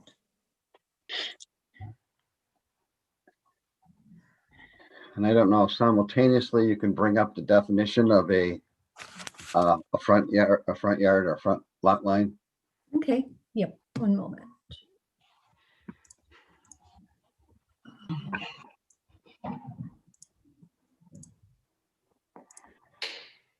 It's going to take a bit. If you want to get started with the rest of the discussion, I'll bring it up in the meantime. Well, I know that we've said that the ordinance specifies that the 150 feet has to go from the right of way. And even though that's not a public road, it is a private road and it has a definite right of way to it. So there is on a cul-de-sac, the paved area, and then the area around there that's required to give the 80-foot radius. So the actual front yard line is in my thought, and stop me if I'm wrong, but it says that it is the right of way. So isn't the right of way defined on the drawing as a dotted line that encompasses the cul-de-sac or the turnabout for the fire department? That is, yeah, I think that is definitely one way of acceptable way of determining the But yet the 150-foot radius appears to be measured almost off the center line of the cul-de-sac, not the right of way of because the property line is described in the ordinance. The front lot line in the case of an interior lot abutting upon a public or private street means the interior separation between the lot of which the street right of way from the lot such as a lot from such street right of way. So we're measuring the setback. Now, if you can go to section 480, that's 32,480 under the M3 district. Go down into outside storage. It says 150 feet from the right of way.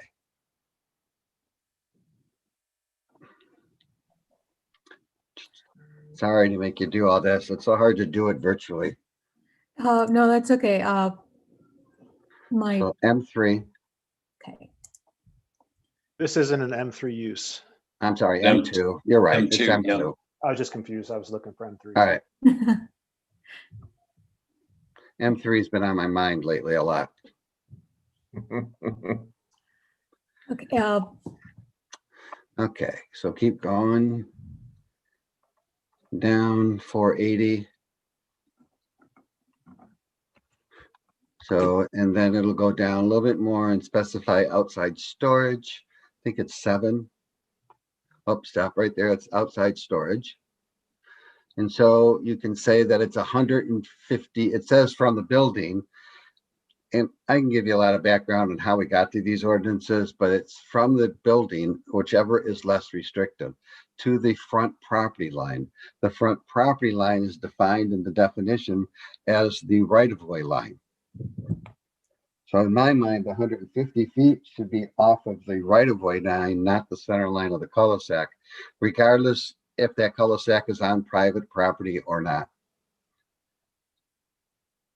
Just some more conversation on that. I know it's strange because if you look at it, it looks like that right-of-way goes right through and part of an existing building.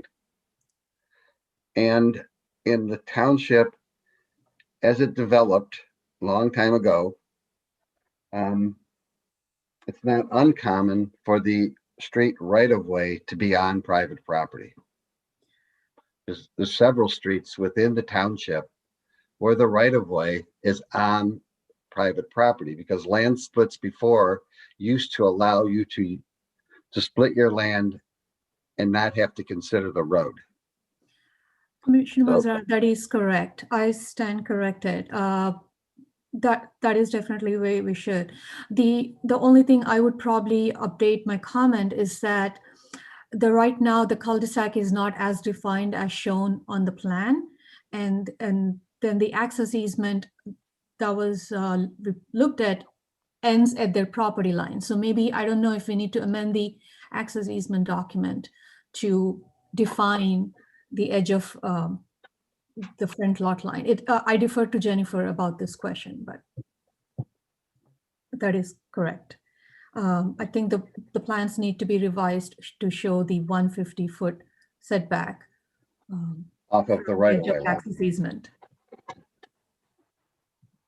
Yeah, I agree with what Shreya is saying. So that's going to move that right of way out. Well, if the radius is 80, so that's going to move the line, which I highlighted because I'm an architect in purple. It's going to move it about 80 feet more towards the north. And then, as we said before, it's also going to then impact both sides of that area. So I found that as something that I had a question on and that needs to be resolved. I think the other thing is lighting. Our lighting ordinance specifies that the lights will be turned off or turned down when the business is no longer in use or the business is no longer open. So in this situation where there is no business, when will the lights be turned down in order to our dark sky?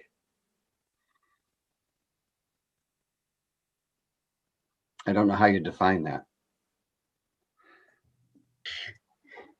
I guess that is a question for the applicant, the hours of operation for the lighting.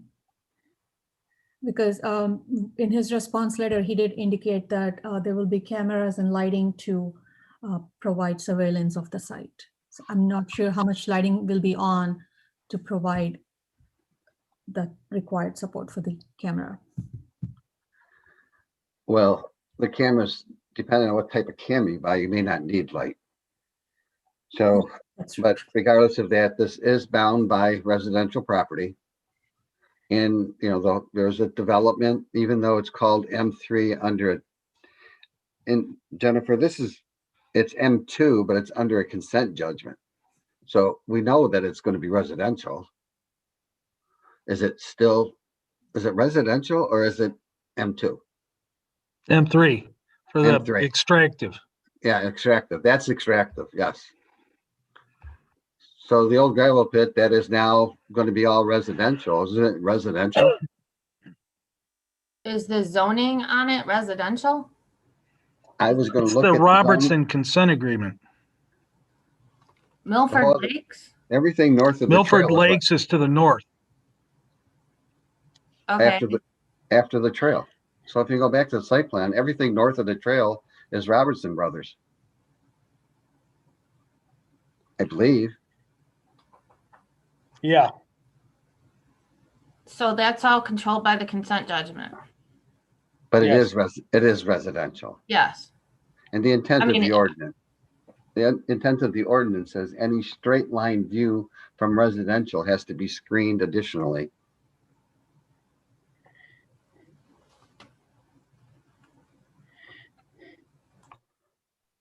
So, Sri, I think you have to look at that again, because if you go back to 480, it talks specifically about screening and the requirements for screening. And the wood fence that's there has been mentioned that it probably needs to be repaired. I think it's nice to see the additional landscaping there.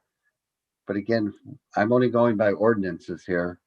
And I think we have to meet the screening ordinances as spelled out in the storage area or for the storage.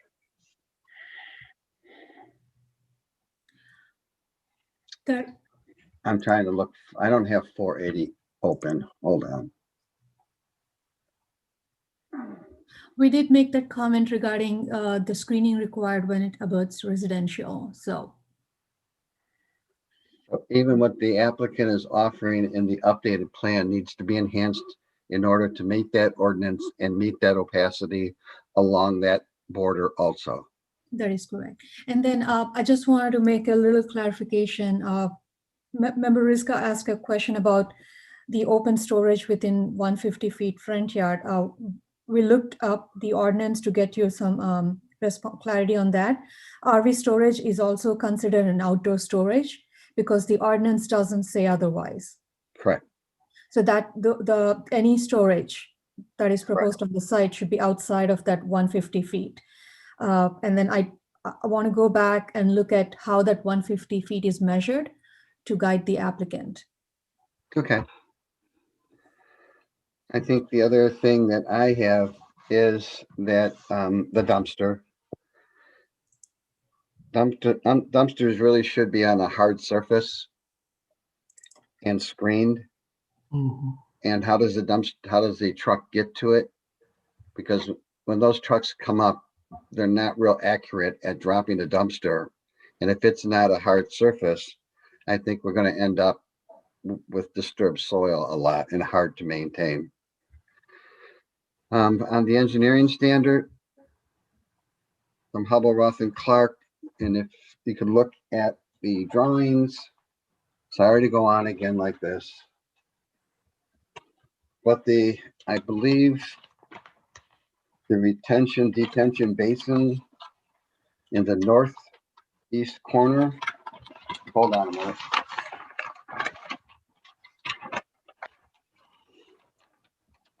I think it's 8 feet deep. So on sheet, I don't know this, sheet number 4 of 8. I think if I take the 33 feet, drop it down to the bottom retention basin at 28 feet, that's a what? 5 feet drop? 5 feet drop. Right. Anything over 4 feet, doesn't that have to be fenced? There is a fence around the detention basin over here, a chain link fence. But I don't see it on, is it on all 4 sides? Just the sides that is accessible by from this property. If you see the line with the X's where my cursor is, that's the fence that goes this way, but it is not. And then there's a wooden fence to the north, but we don't have a fence to the east, but it has some form of fence on the three sides.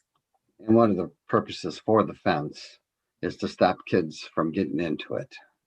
Well, And so if anybody wanders away, that's a pretty deep retention basin.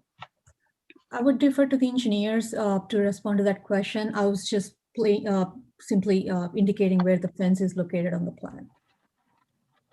Right. So I don't know that we have, I mean, we have the letter from the engineers, and the engineers indicate that, you know, that retention basins have to meet ordinances. I'm pointing out that at the depth and indication that it is right now, it does not meet our ordinances. I think something has to be, you know, done with that. And for some reason.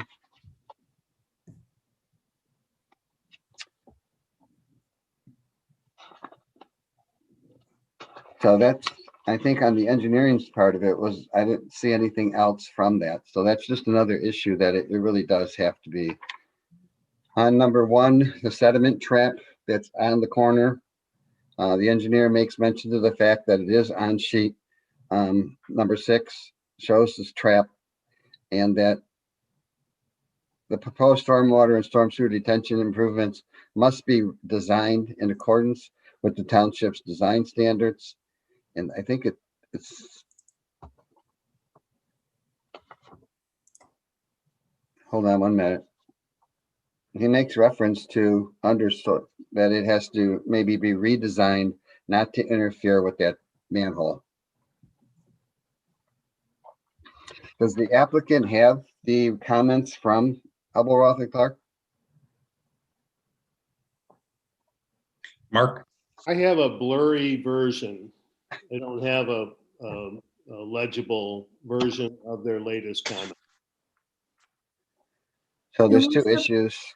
One is the detention basin being designed to standard. And the other one is that there is a portion of our sanitary sewer system that is conflicting with the retention basin, which is in the northeast corner on your drawings. Okay. I want to make sure that I capture all my thoughts so that when you come back, it's, I mean, if you have to come back, then you have everything.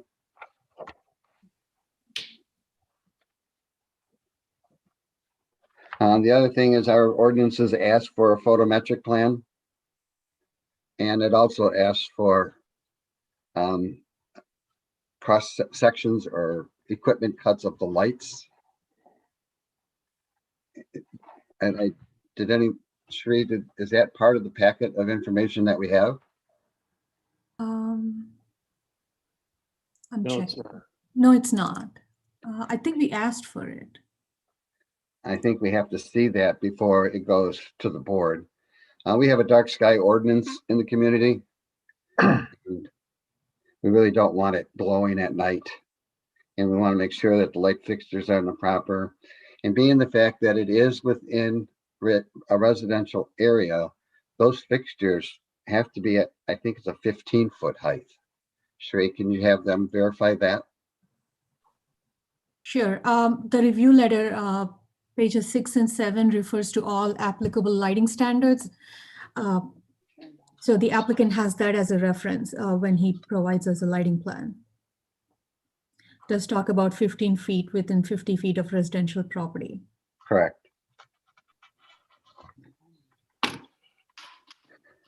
And that's all I have. That's pretty short for you. Thank you. I tried to keep it under 12 o'clock at night. Nice job. I'll tell you what, we've, some of us have been on here since 7 o'clock. That's 2 hours.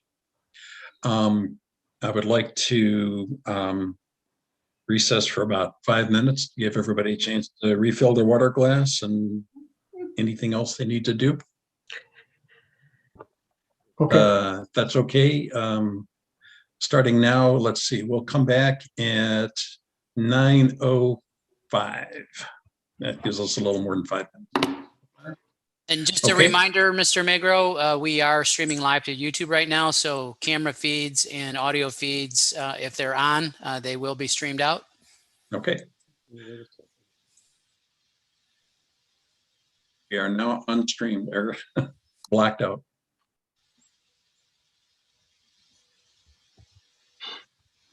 I'll come back on and give everybody a 1-minute warning. Okay.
Give you some nice music to listen to.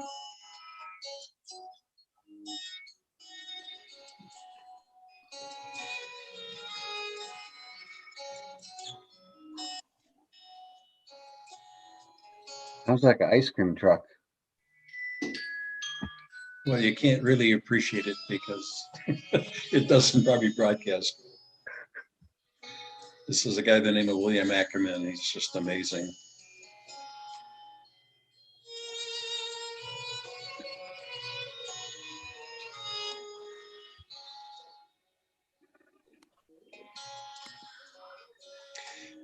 Okay, we've got about a minute.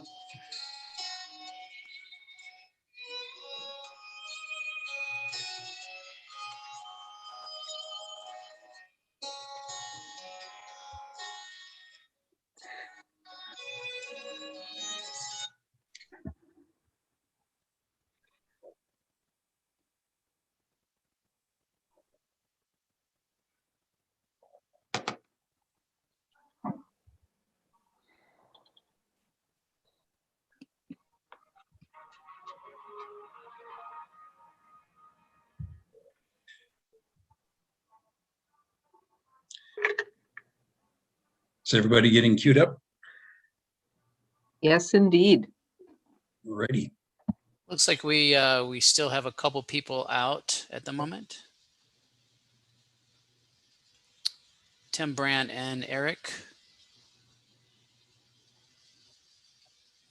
Yep, we are at 9:05 at this point. Okay. Alrighty. Go Let's early. Well, I'm just looking at the clock on the computer. I think at this point in time, I think we've captured everything that the commissioners wanted to discuss. And I'd like to give the applicant a chance to ask questions, explain further if he feels the necessity to do so at this time. Be happy to. Good. One recurring theme seems to be trash. We can start with that one. Some tenants choose to have a dumpster in their unit. They accomplish that by doing like a typical realtor thing with a key on the gate. So when the guy comes to empty the dumpster, they said, we're not expecting to use the Milford City services. We expect them to hire their own contractor. Conveniently, there's a dumpster guy right next door.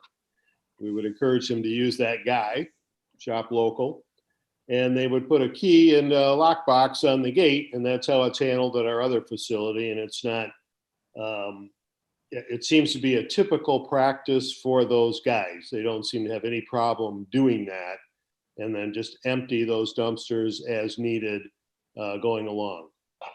Like I said, we monitor this. We don't allow them to get, overfilled or start creating a nuisance or trash blowing around their units. We just don't want to have that facility.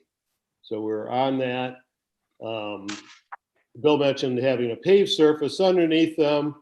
That's a bit much for our use. The gravel out there is surprisingly deep in most areas, several feet in some areas. And it's almost easier for them to just regrade should they have a problem in the springtime. When the guy pulls the dumpster up on the truck, sometimes the wheels drag or what have you. It has not really caused any real problem for them out there. Jim had mentioned the fence. Obviously, we're going to repair the fence, the wood fence that's out there along the trail.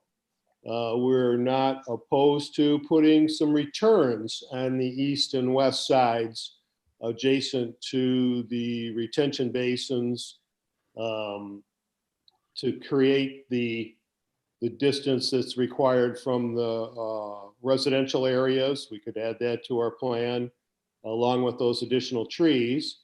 I think that the trees would probably be more attractive than the fence. But whatever you prefer, we're not opposed to doing that as well.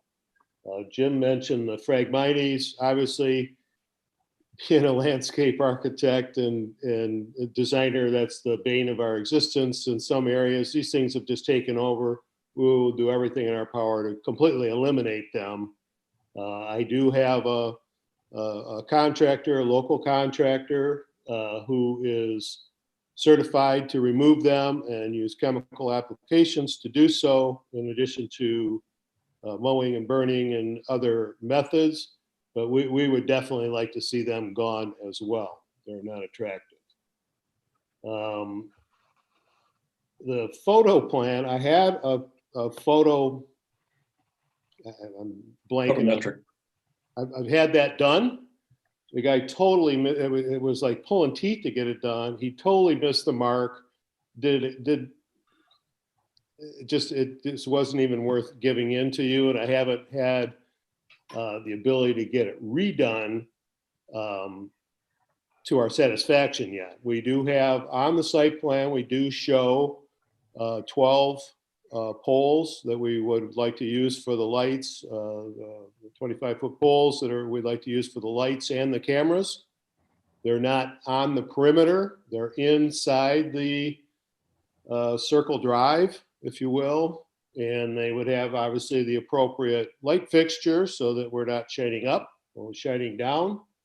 And then they could, if need be, they could be put on some sort of a motion detector or what have you, so that they're not just going on all night long. Although for security in a real dark, desolate spot like that, you'd like to have some light there to keep the bad guys at least thinking about what they're doing. In addition to the cameras, we do have motion activated cameras. We do have those that can work at night, but they're just not as effective without some light.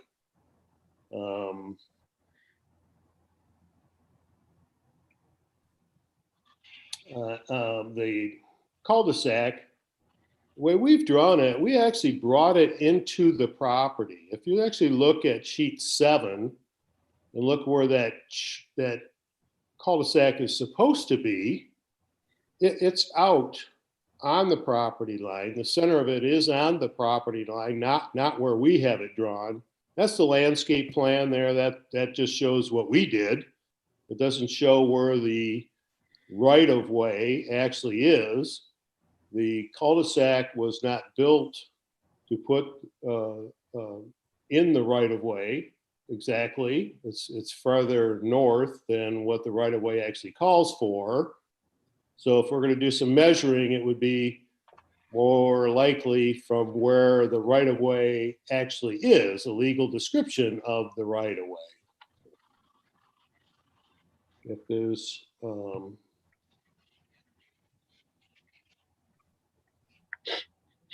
whatever the setbacks are and all that, we're happy to go along.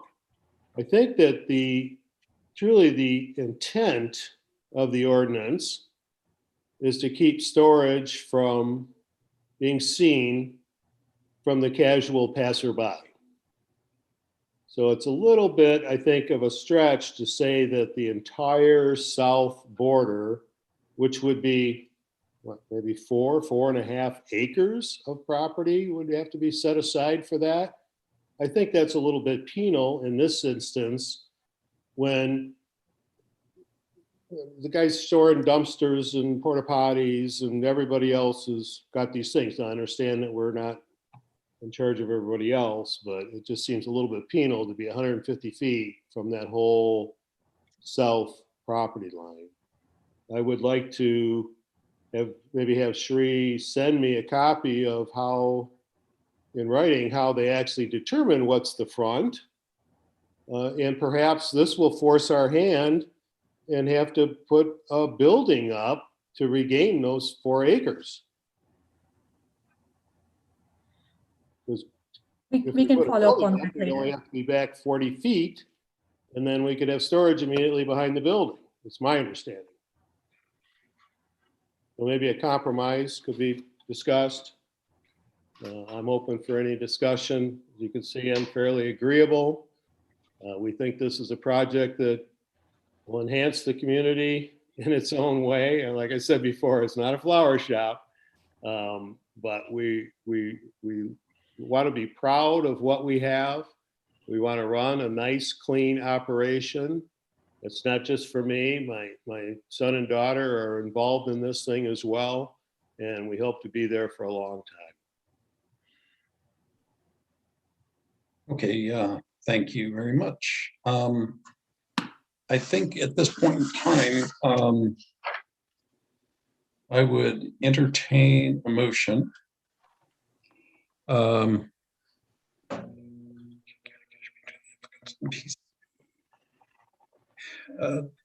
me ask one more time. I'd like to go around and make sure that all of the commissioners have decided or have, at least heard what they were looking for. I think there might be, from what I'm hearing, I think there are some issues that we need to address, but I want to make sure that the rest of the commissioners get a chance to be heard at least one more time.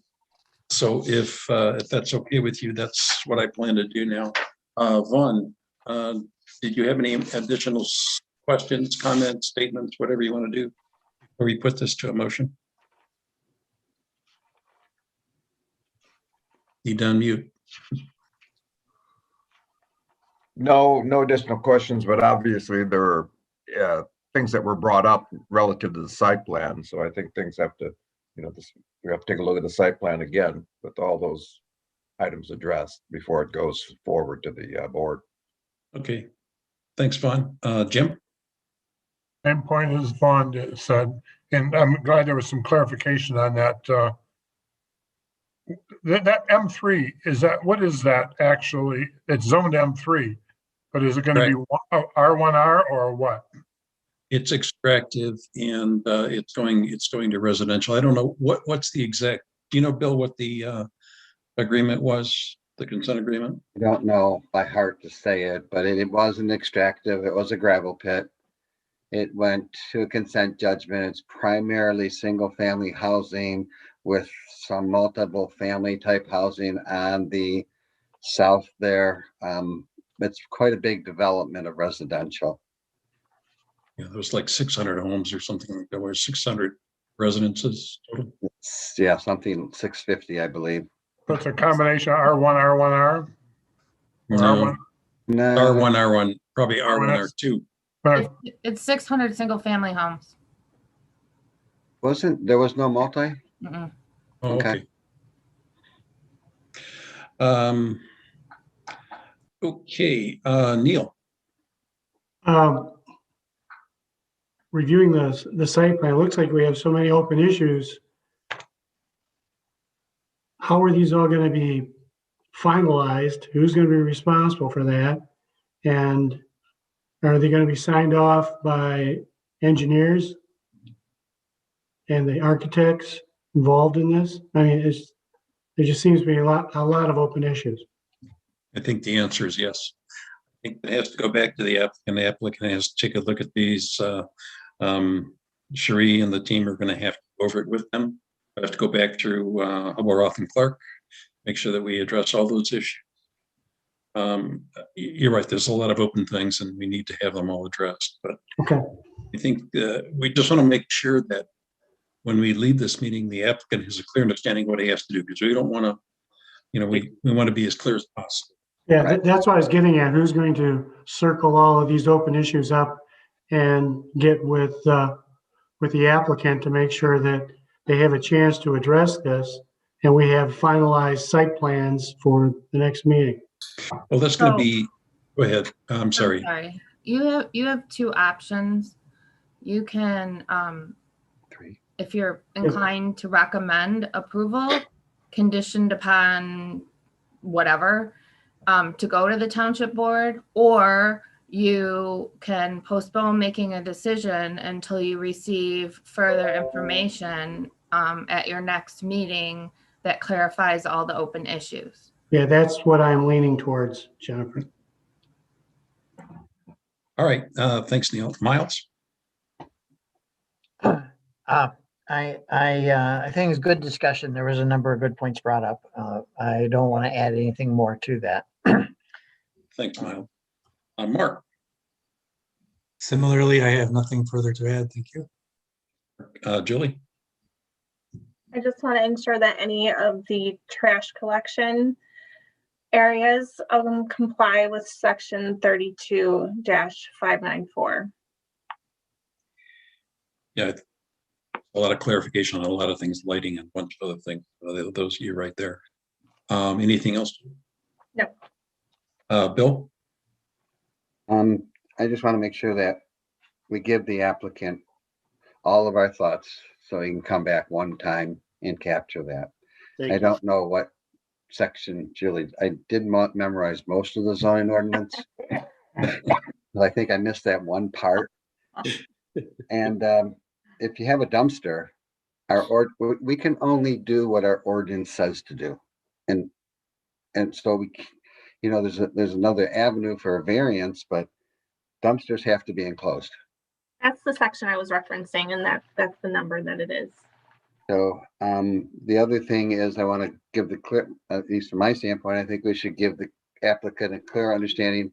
Are we going to accept existing vegetation or are we not going to do that?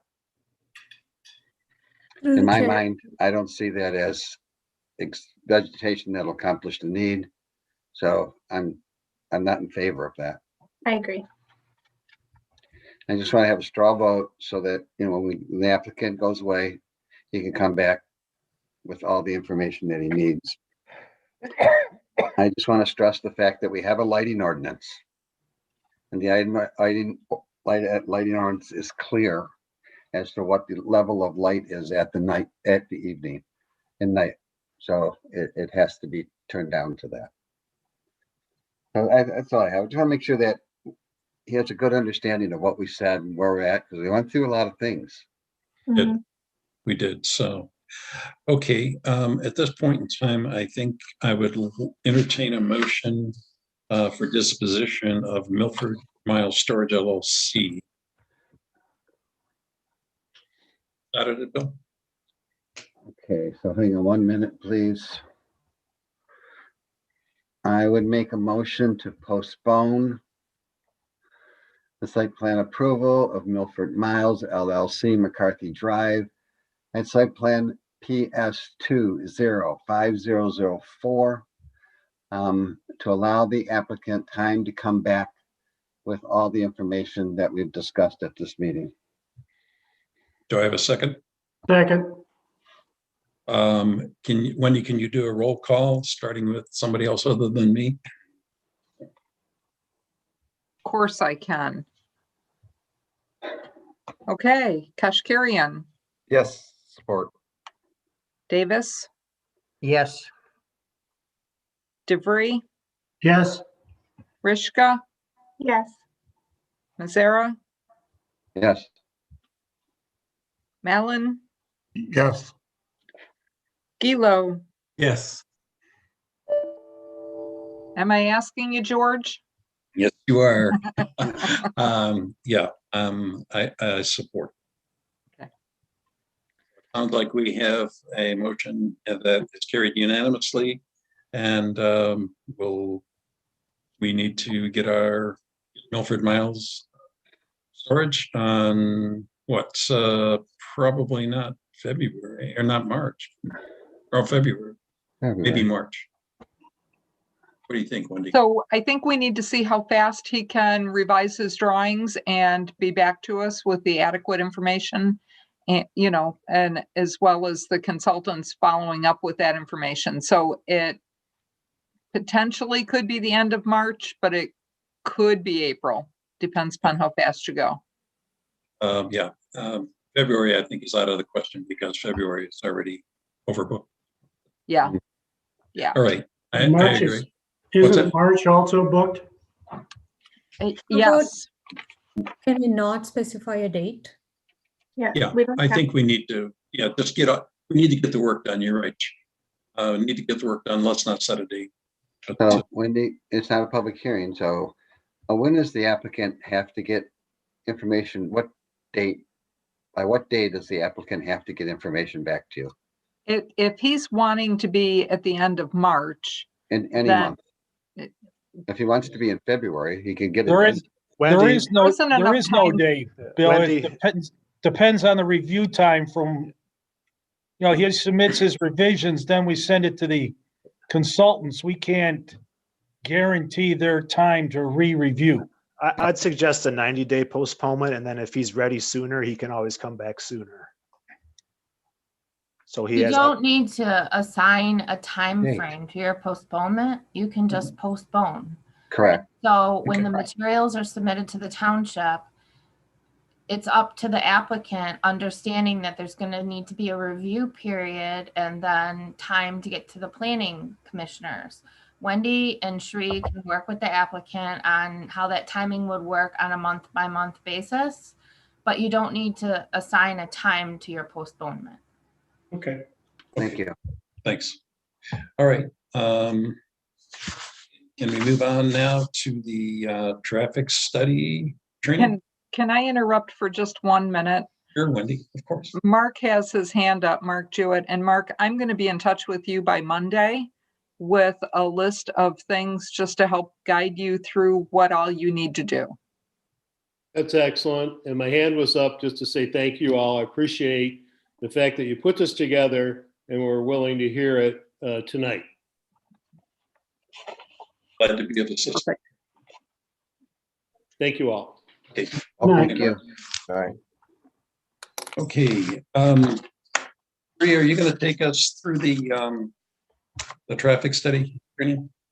I'm gonna get Mo started. We have Muhammad Ajib here. He's a traffic consultant who did the reviews for the studies. Mo, can you start the PowerPoint? Yeah, I'll start it now.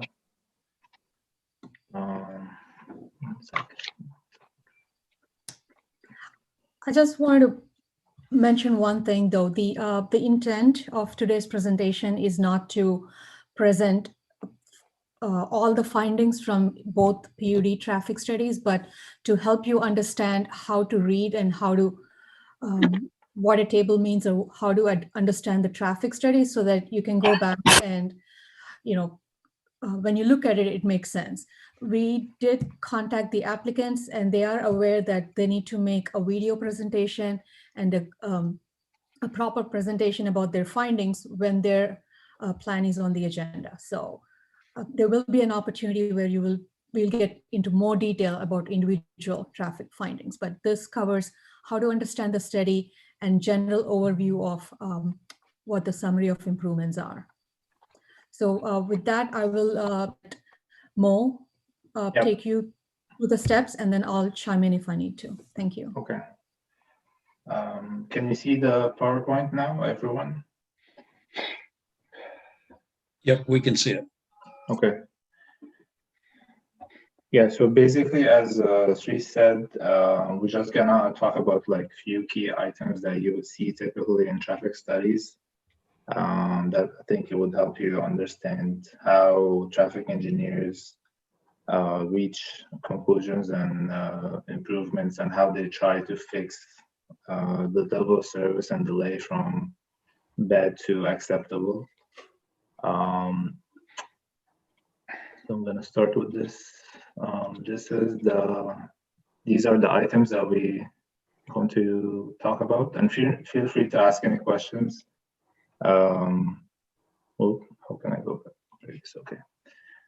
Yep. So we're just going to talk about a few terms and definitions, the level of service, definition criteria, and few traffic analysis components, and how, as I said, recommended improvements are determined by traffic engineers. And we're going to show some samples of the results from the traffic studies. And we will show you also the timeline of the improvements that are proposed by the two developments, the Kensington Ridge and the crossings.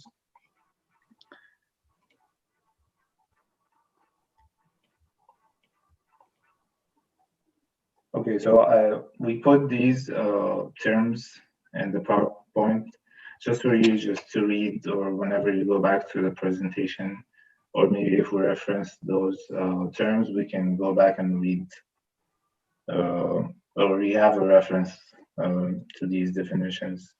Average annual daily traffic, average stop delay, background traffic, level of service, peak hour. These definitions are here for your reference whenever you want to understand the terms better. So next page. Okay, so we're gonna start by just touching on the level of service. So level of service is basically is a qualitative measure which traffic engineers use to measure the operational conditions of intersections, whether signalized or unsignalized. So there's level of service A, B, C, D, E, and F. We're going to show you, there's a table on the next slides. There's like a criteria for each level of service and the range of delay that's considered for that level of service. So we'll start with level of service A. As you can just, we brought these pictures just to give you an idea. Which level of service A is favorable operations. Most vehicles arrive during green phase, and the range of delay is basically if it's less than 10 seconds, that means it falls under level of service A for that movement at an intersection. Next one is level of service B. Is still good progression. More vehicles stop than the previous level of service. So the range of delay is between 10 seconds and 20 seconds. So that's the second level of service letter. Can I ask a question? Yeah. Is that the total time that an individual in their motor vehicle is not moving? Or in other words, because he can be stopped that car could be stopped several times. Is that? Yeah, so that's together? That's the stop delay per vehicle per cycle. So the vehicle would stop, between 10 and 20 seconds. But that could be multiple stop. That 10 seconds can be represented by a number of different stops and added together, or is it just one? I mean, you might come up to an intersection and stop 4 times, each for 10 seconds. Does that have to add up to 40, or does that add up to 10? So for that case, it would be level of service D. Like if I'll show you in the next slides, if it's like the total stopped at the intersection is, if the car didn't leave the intersection and it's one stop from exiting, right? No, it's it's the stop per the total time. So if you have to stop once to exit the turn lane, that's the 10. Mm-hmm. That's one instance of stopping, and then you add up each instance as you stop through. So he might have to stop, that car might have to stop twice, and that would be for 10 seconds each time, that would be 20 seconds then? Right.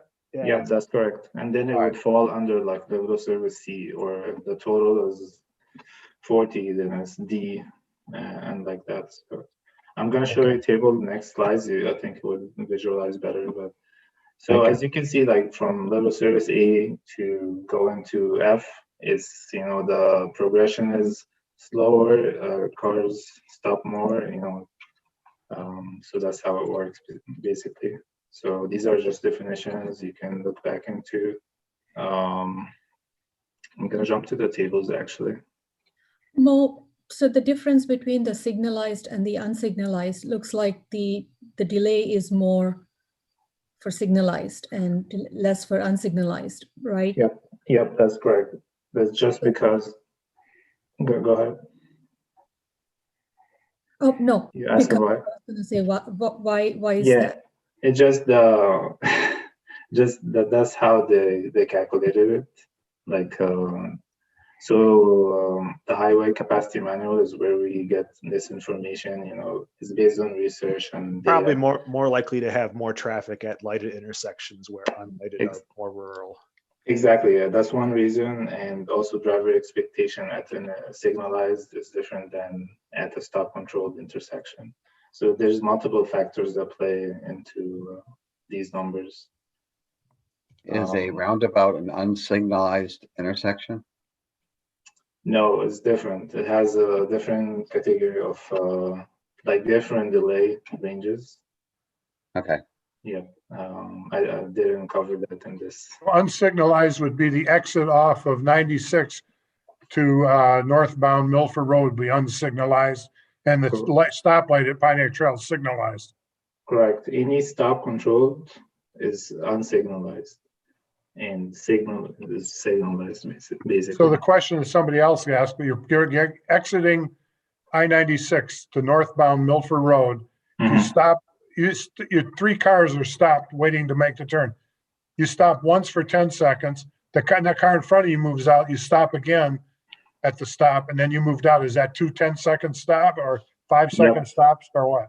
Yeah. So for stop controlled approaches, it's the time it takes the car to leave the stop bar, the approach basically. So as you said, like the time from the car when the car arrives to the time the car leaves the intersection.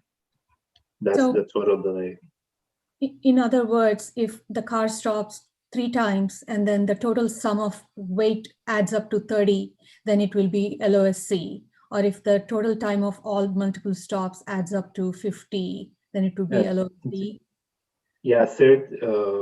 If you look at the table on the right side, if it's 30 seconds, then a C for stop controlled. You know, I was looking at the signalized, but yeah, essentially not, right? You total the number of stops and the number of seconds, and then the total is what determines where it falls. exactly. And all these numbers and values are determined using a software. I'll explain later, but like we don't do calculations manually. It's just based on data that we input, you know, traffic volumes and different parameters, peak hour factor, and different things that determine the whole delay thing. So this is basically the table that the software uses to give us like the level of service letters, whether A, B, C, D, or F. And these are the ranges, basically, just to give you an idea. Okay, so we covered level of service. Just that's how it works. Level of service, there's letters and range of delay, and that's how the software determines the letters for each movement. So we'll talk about the components of a traffic analysis. So when a traffic engineer works on a traffic study, they analyze 3 conditions: existing condition, background condition, and future condition. Existing is basically they evaluate the current year traffic volumes based on data collection. What's there now in 2021? They take it, put it in the synchro models, and they evaluate it. And the software gives them level of service based on delay and other parameters. Background is basically... Is that data collection done manually on site by people that observe traffic? No, so yeah, you could do that, but now like there's cameras that you just put up at the intersection, and then it records the intersection, the cars, the movements, and then you upload it to software, and it does the processing by itself. It's an automatic process, but you could basically, if the intersection has low volume of traffic, you could just do it manually. There's like different tools that you could use. But now everyone uses cameras, basically. Another question, Mo, the future conditions, does that incorporate improvements in construction that are going to happen, that are approved, or that are suggested? Yeah, so we'll cover that in the next sections. But yeah, so the future is basically when the development is going to be completed, what's the condition, how the traffic is going to be in the future. And in the traffic study, there will be 2 sections on the future, one without improvements and one with the improvements, just to show you the difference. Like, okay. Yeah, so usually traffic studies have that. So on the background conditions, Milford Road is rather unique, especially at the intersection, because the traffic volume forecasted using the annual growth, and then also the traffic generated by nearby developments, any development in this corridor that happens to the north affects Milford Road. So even if it's a development that happens in Highland or in the village, it's going to have some effect because they're going to get off 96. So when you say traffic generated by nearby developments, is there some guideline as to how near? I mean, I think it depends on the jurisdiction. Like, from my experience, it depends. Like, the city could tell you, capture any nearby development within 2-mile radius or 5 mile, or depends, you know, so it depends on the jurisdiction. But that's why I think they ask us, or the township, like which developments in the area that we should include. And, you know, usually that's a common practice to just whatever within vicinity, maybe like 1 mile or 2-mile radius. Because otherwise you'll add, like, there's so many developments. So I think it's just common practice that people, traffic engineers, you know, take what the township or the city tells them is being developed nearby and include it in the background. Who in Milford would tell somebody what to use? Because Bill makes an excellent point. This is the only north-south route between 59 and 96. Everything that happens anywhere between here on Milford Road is going to impact us. So Mo, wouldn't the level of service measurement consider that traffic from, you know, just general traffic from people traveling from further away? Right, because the level of service accounts for existing traffic flow, right? Yeah, that's correct. So, that, I mean, that's why you identified like few developments nearby, and I mean that's usually. So the other method is to look at using annual growth rate based on population and economy data that you get from SIMCOG. And then you determine if it's like 1% annual, you know, you forecast the current traffic volumes to the future year, and then use that as you basically grow the traffic volumes from existing to future, and use that in the analysis. So that's the other way. And what they do in the traffic studies, they basically compare, see if they include developments, and they add all these trips that are generated by those developments nearby. If they're more than the annual growth rate, then they use those trips because it's more conservative, it's more traffic, so they're accounting for the worst case. Yeah, but just to answer your question, I'm not really sure. I mean, that's how, I mean, it's common practice to account for nearby developments and account for the traffic that's going to be generated by them. And I mean, if the township knows that there's a development maybe 5 miles away that's going to affect the area or going to draw a lot of traffic into the area, then that should be identified early on, I think, in the process. I'm sorry, but I think I understand what you're saying, but I guess my question is, who in the township or the village or whoever is the point person who identifies what those are, or is it our planning consultants? It's typically us and the traffic consultants who helps the applicant with the scope of work. Thank you. For Kensington, the applicant provided a study area map, I think 3rd page of their study. I think they included traffic coming from Maple Road, South Hill, Pontiac Trail, I-96, and Grand River Avenue and Milford Road. So for Kensington, we worked with them with the scope of work, and then for crossings, I think HRC worked with them with how far they should go to calculate the traffic requirements. So it is also always a moving target depending on the township concerns. The area of scope can be redefined, but within reason. Correct. Okay, so moving to the next section. So we wanted to talk about like how recommended improvements are determined just by listing simple steps. So for traffic analysis, there's two or one software that's used, is Synchro software, if you heard about it. And there's a supplemental software, which is SimTraffic, which is used for simulations, where you could like see how if there's any traffic flow issues or queuing issues from the development or existing conditions.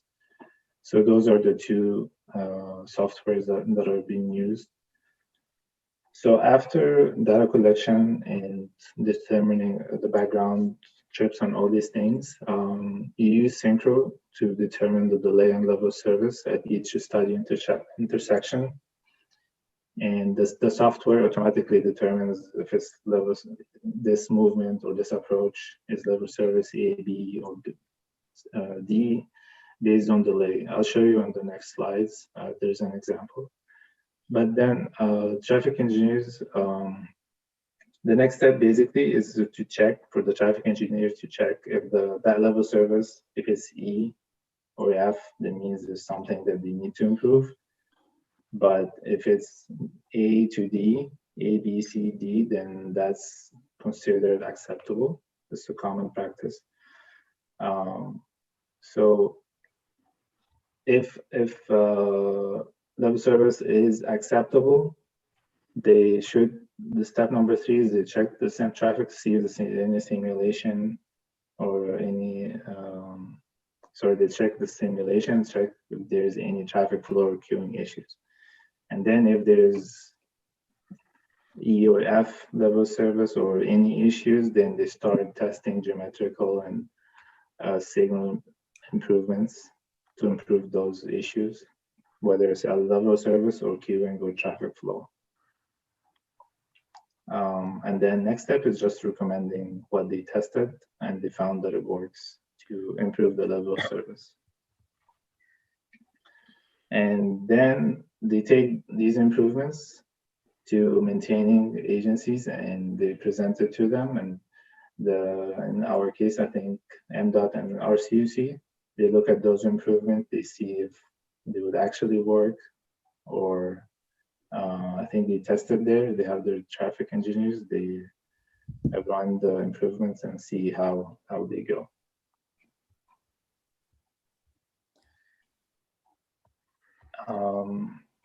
More to summarize, so when they make the recommendations, they look at two different things, right? The level of service and the queuing simulations from the softwares.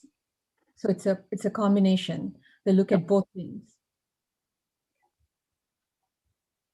Correct. Even if the level of service is not E or F, they have to check the simulation to make sure there's no queuing problems.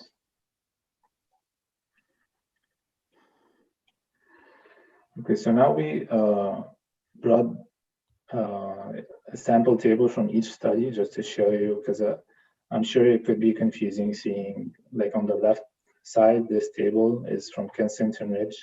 You see the table, they're both for one intersection, but you see one table is bigger, has more information, while the other table from Crossing is small and has like only 4 lines. So we thought we would show you why and what is the difference. So basically, this is for Milford and Pontiac Trail intersection. The table on the left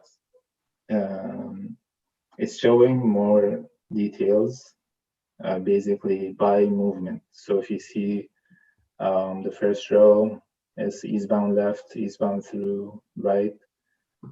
And what happens is the Synchro produces like an output that's included in the appendix. So the output has delay by movement and by approach, which is the average of the three movements: the left turn, the through, and right turn.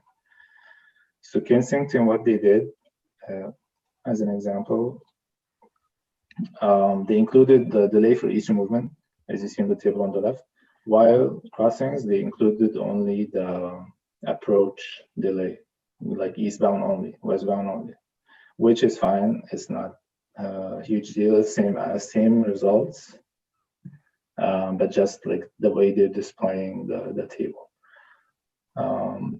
So I'll show you next slide for an example. Mo, before you go to the next slide, just to point something. So Mo talked about the existing, background, and future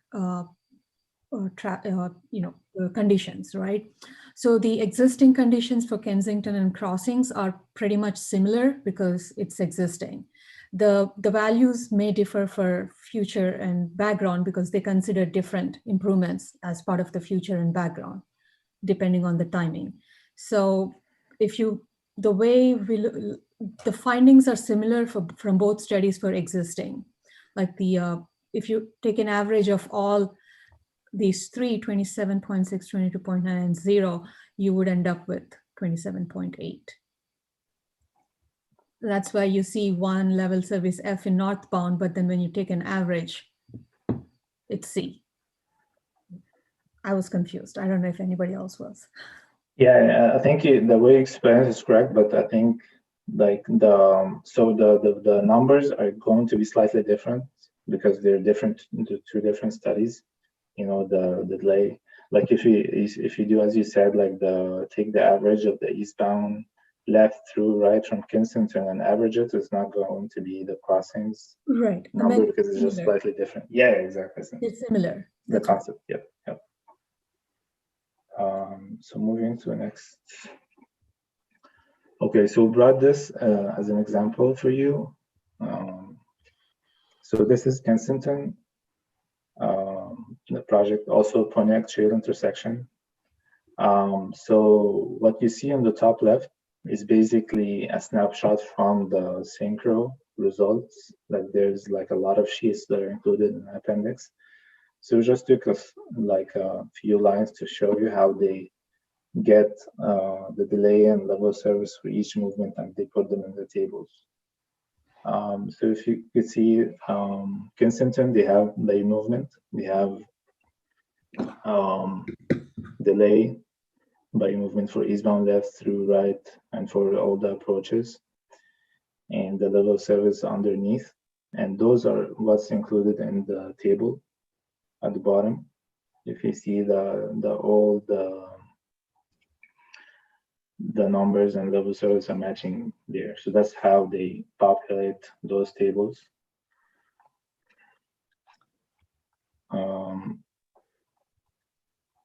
Any questions about that? One question at this point is that they are creating an average, right?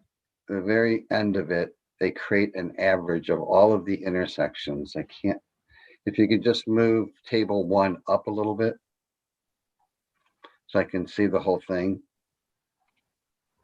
I think, what's the last line do you see at the bottom? Overall?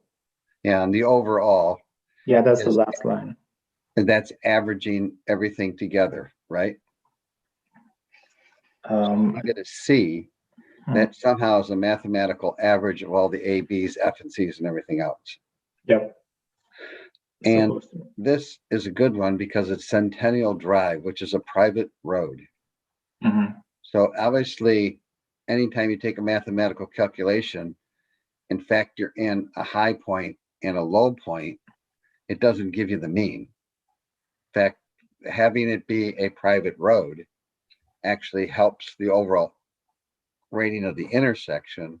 I think in reality, it doesn't neglect the physical traffic on Milford Road. It just makes the math look better. Is that right? I mean, that's how I see it. Yeah, that's correct. That's why it's actually better to show by movement the way they have it, the Kensington has it. They're showing like northbound right movement is F, or it has, different delay, unacceptable. So that's the benefit of showing by movement. And that way you can see, you're not seeing only the overall OSC and then ignore it. So that's what the engineers should be looking for in the analysis. They don't just look at the overall, they look at movements and they try to improve each one. Okay. So that's a common industry practice. Yep.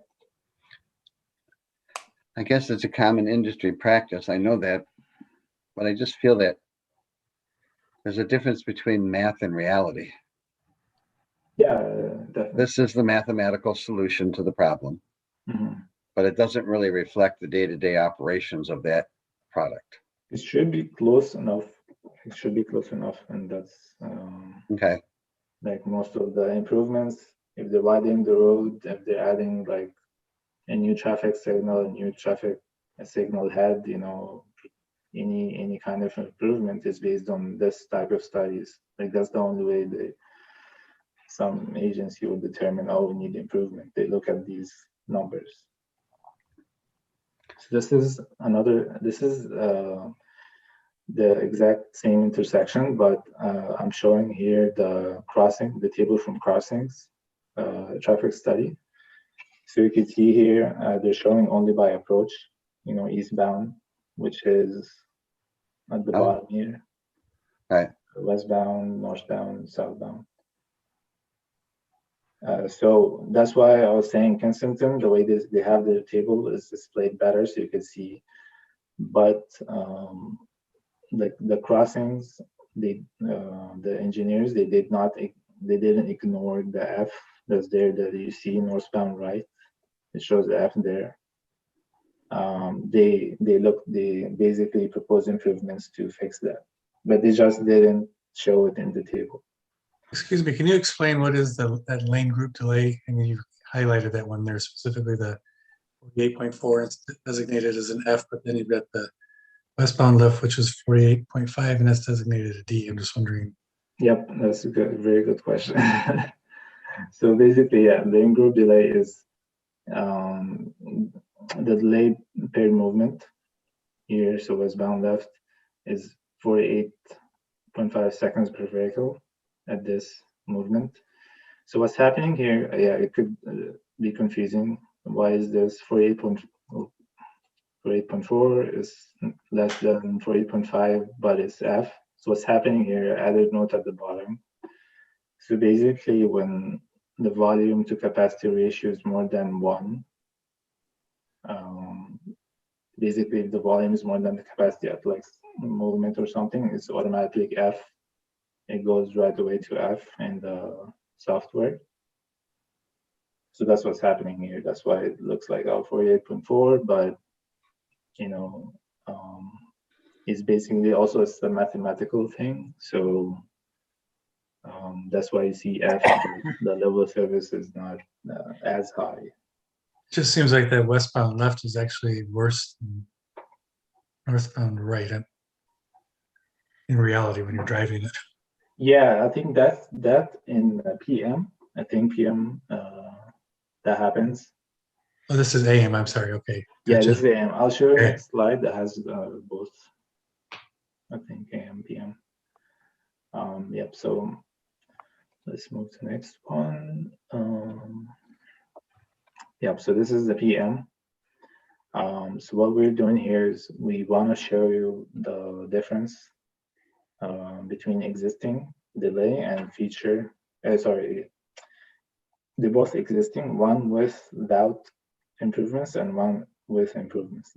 The top table is without, which is now current PM peak hour conditions, and the bottom table is also PM peak hour, but with improvements that are proposed by the TIS. Yep. So what you see here is basically you see like the delays changing because of the improvements. It could fluctuate, it could increase or decrease, but overall it fixes a bad movement that's at the intersection. So in this case, like westbound left has had high delay. So the improvements that we're going to show you later is adding dual left turn and signal improvements. That's why you see here at the bottom table, there's 2 left turn arrows, means there's an added lane. There's other things that you can't see here because this is just a snapshot, like the signal timing changes. Yep, so this is just to show you that this table at the top is before improvements and the bottom is after. You can see the level of service is within range and the delay is better than before for the bad movement. Just a question on the existing before improvements. Okay. It's an F on the westbound lane, yep. Right? And what does it just seems if that was fixed, then the improvement would even be better than a D. We're starting off at an F. The applicant's doing some improvement, which makes the intersection better, but why can't you, how did it, when it was an F, does the agency ever come in and fix the road? Or what generates the agency to take action without a development?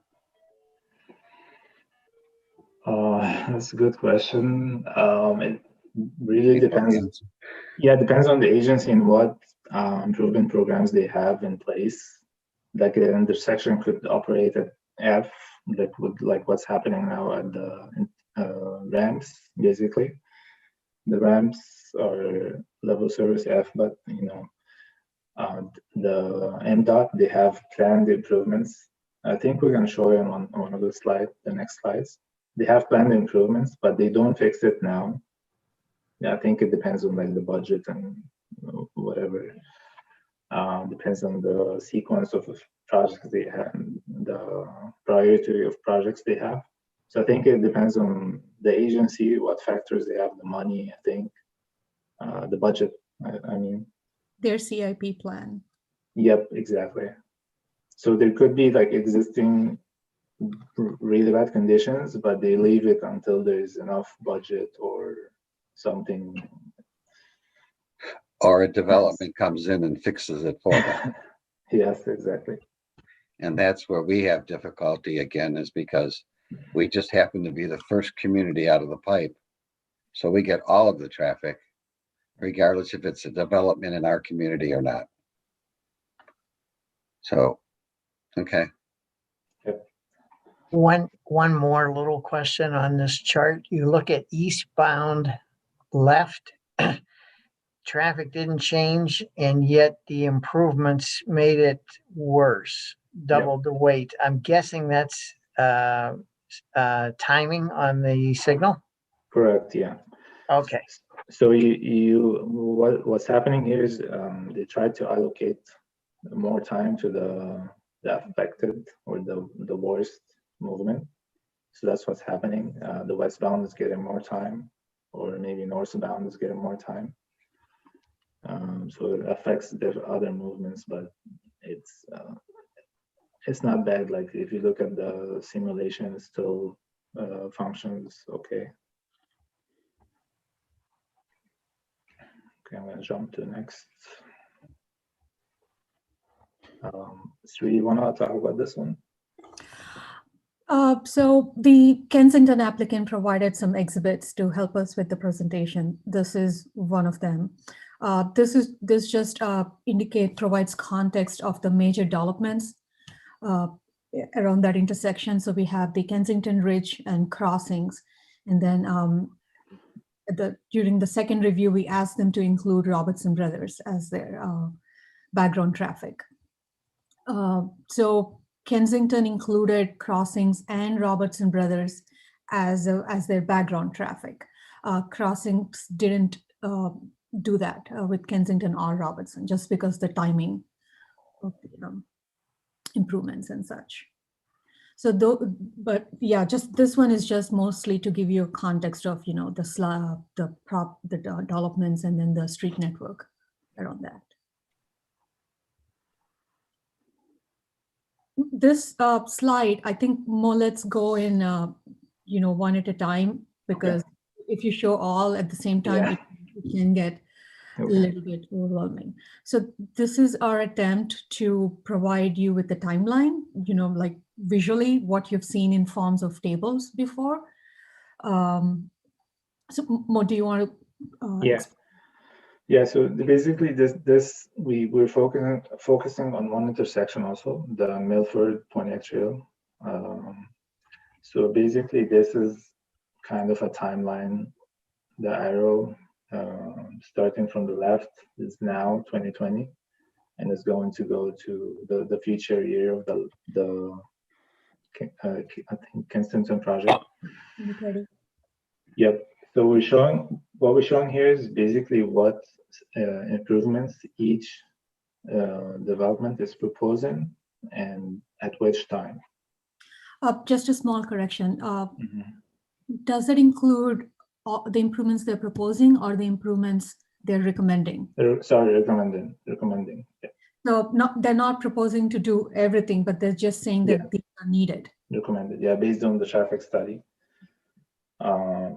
So in year 2020, which is existing, based on the current conditions and the example tables we showed you, they're proposing, so Kensington is proposing to fix the conditions of that intersection using only signal timing optimizations, which is this one, while the crossings are proposing more improvements to fix the same problem. So that's something that we actually provided comments to them to kind of go over this, because they're recommending more improvements to fix existing conditions, while Kensington is using one type of improvements, which is signal timing optimizations. And we realize that both improvements in both studies are resulting in similar LOS. So correct. Like the Kensington is getting to the same LOS levels with just signal timing optimization. Yep. What Crossings is indicating with all the three improvements. Yep, and we included just for reference the level of service, but that's the overall intersection. It doesn't show you the movements, just to get an idea that it's an acceptable level of service and the representative the delay of that level of service. So what you see here, the level of service and delay is after the improvement. So this is existing 2020 after those improvements. Like for Kensington, after signal timing optimizations, these are the level of service and delay for AM and PM peak. And for crossings, after those three improvements, these are the level of service and delay at the bottom here. So let's move to next year. So we said background is basically the future year of development, but without the actual development, with the whether it's annual growth rate or the background developments. So in 2020, we will have the crossings will be supposed to be completed in 2020. So in 2022, the background, there's no improvements proposed. I think, yeah, so for 2022 background, the improvements that are proposed, that were recommended during existing by crossings are enough to make sure that in 2022, without the development, there is no unacceptable level of service. So that's why the crossings, they didn't recommend new improvements in background. And then they recommended just signal timing optimizations after their development comes in and they add the traffic to the roads. They would need to do more signal timing optimizations for acceptable level of service. So that's what you see here. So also something that I want to mention. So we're focusing here on one intersection. So crossings, they have other improvements that they're recommending to do at their side driveways. We're not mentioning here. So they're still doing stuff, but we're just focusing on one intersection here.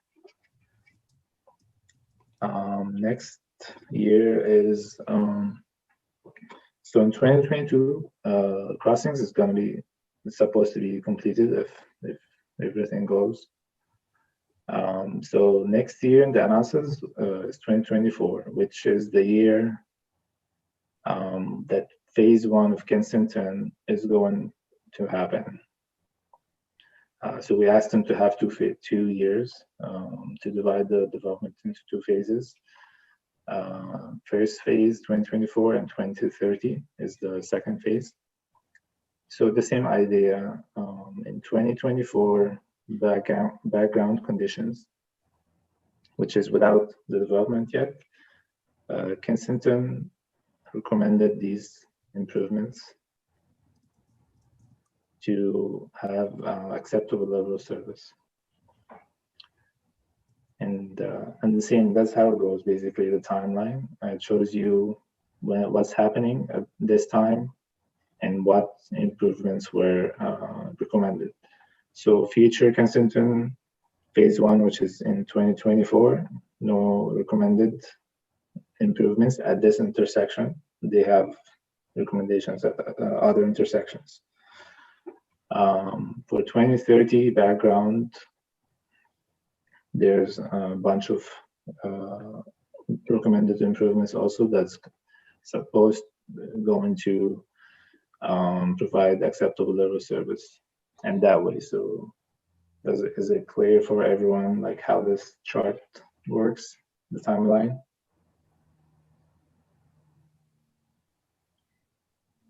I think it There's helps. there's a lot to it take in there, helps but I'm sorry, go ahead. I think it helps identify quite well.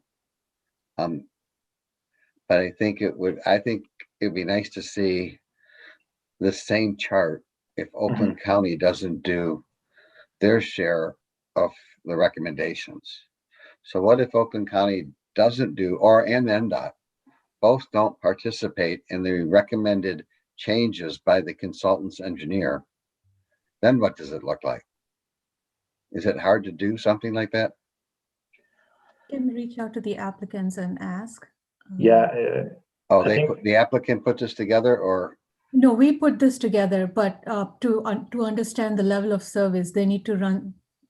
Yeah, they're gonna have to. Yeah, it's gonna be like an additional traffic study, I guess. Like with the scenario that other improvements are not coming in. I wonder. I wonder if it's best that we hire our own consultant to do the study opposed to the applicant's consultant. Because I think the outcome is not going to be, the outcome, if you just look at what they're proposing to do, is not going to be as nice as what this one looks like. So who? So I'm not sure what applicant you're talking about, Bill. Crossings or well, in both situations, the crossings consultant, which was Rowe, and Kensington's consultants was F&V, put together this study. And in that study, at the very top of the sheet, it says consultants' recommendations.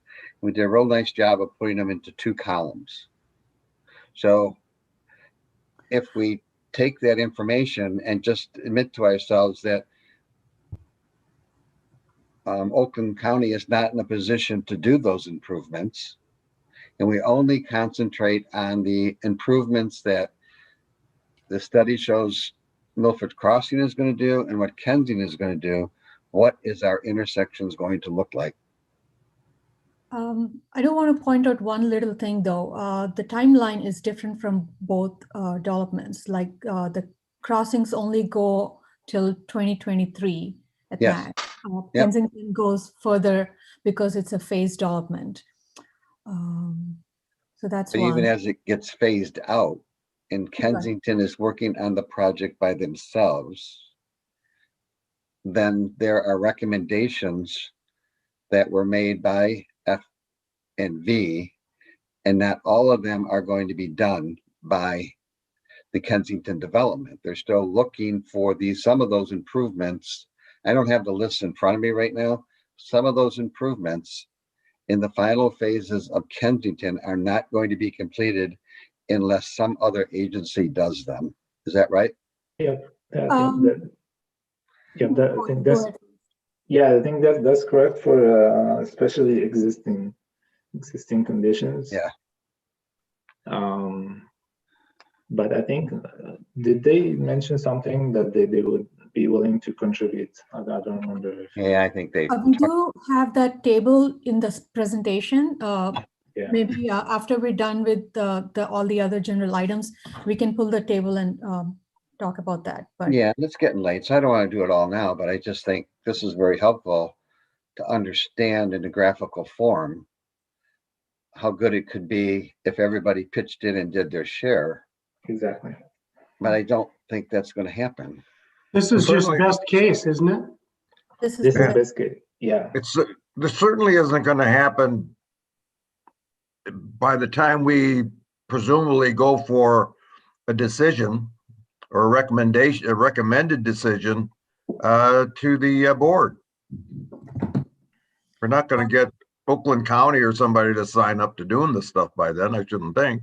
No. And we can't hold up an applicant because those agencies won't do their thing, Well, I agree with you, but I agree with you. By the same token, we can't go forward in articulating a traffic situation that assumes they do their thing.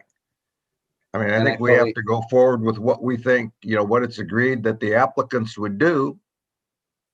And then, we're no way we're going to get Oakland County to agree to something like that in the next couple of months. I shouldn't think. I may be wrong. I'm not looking to hold up the applicants for this because it's not their responsibility. It's not. I just don't want to paint the wrong picture to the residents to say that everything is going to be better. It's not going to be better. It's just not going to be better. So let's quit telling them it's going to be better. It's going to be bad. And it's not the applicant's fault. It's the fault that we haven't done anything to the roads for the last 20 years, except put a bigger interchange in. So I'm going to caution just a little, I guess, some words of caution that you're saying it's not the applicant's fault, and it's not, right? I mean, it's government's responsibility to repair the roads, but there has to be money and effort, and they're not even township roads. They're RCOC roads. Correct. And RCOC doesn't care about Milford Road right now, literally isn't going to for a very long time. So if the township wants to fund that, then fix your roads because it's your responsibility. But you can't expect the developers to improve a road that is being impacted by a development when the road is already subpar. So you need to look at it as if the roads are where they need to be, and then how is the development impacting the roads? And very well, the developer, may need to do some contributions to the roads or do some improvements to the roads, but it's starting from a point of where they should be, not from where they are, because it is not the fault of the developer. Yeah, but in terms of articulating to the community what it's going to be, I'm not sure that you start from where you think it should be. If you're going to articulate what the traffic situation is going to be to the public, you can't assume that Oakland County is going to do something. You need to tell them how it's really going to be. Well, they can see how it is because it is what it is right now. Well, okay, but then I don't think you go ahead and assume that they're going to make a change. Well, I'm saying with the developments in place. Right. So obviously the developments are going to impact the traffic on Milford Road, but I'm saying exactly your starting point for how you measure that impact shouldn't be based upon what the township or RCOC hasn't done to its roads yet. Well, I'm just looking for looking to articulate an absolute in terms of what it's going to be. I'm just saying from a legal perspective, the burden that should be on the township or RCOC can't be passed upon to the developer. They have. Oh, I agree. I agree with you. Yeah. I agree with you. They have a burden, you know, Right. it's going to impact those roads, but a fair, equitable evaluation would be assuming that the roads aren't already messed up. Well, sure. Correct. Correct. Exactly. Question, whose job is it to coordinate this? Because as we pointed out, there's a number of agencies that have that are candidates to chip in. And what I'm seeing is the developers sitting on their thumbs doing nothing.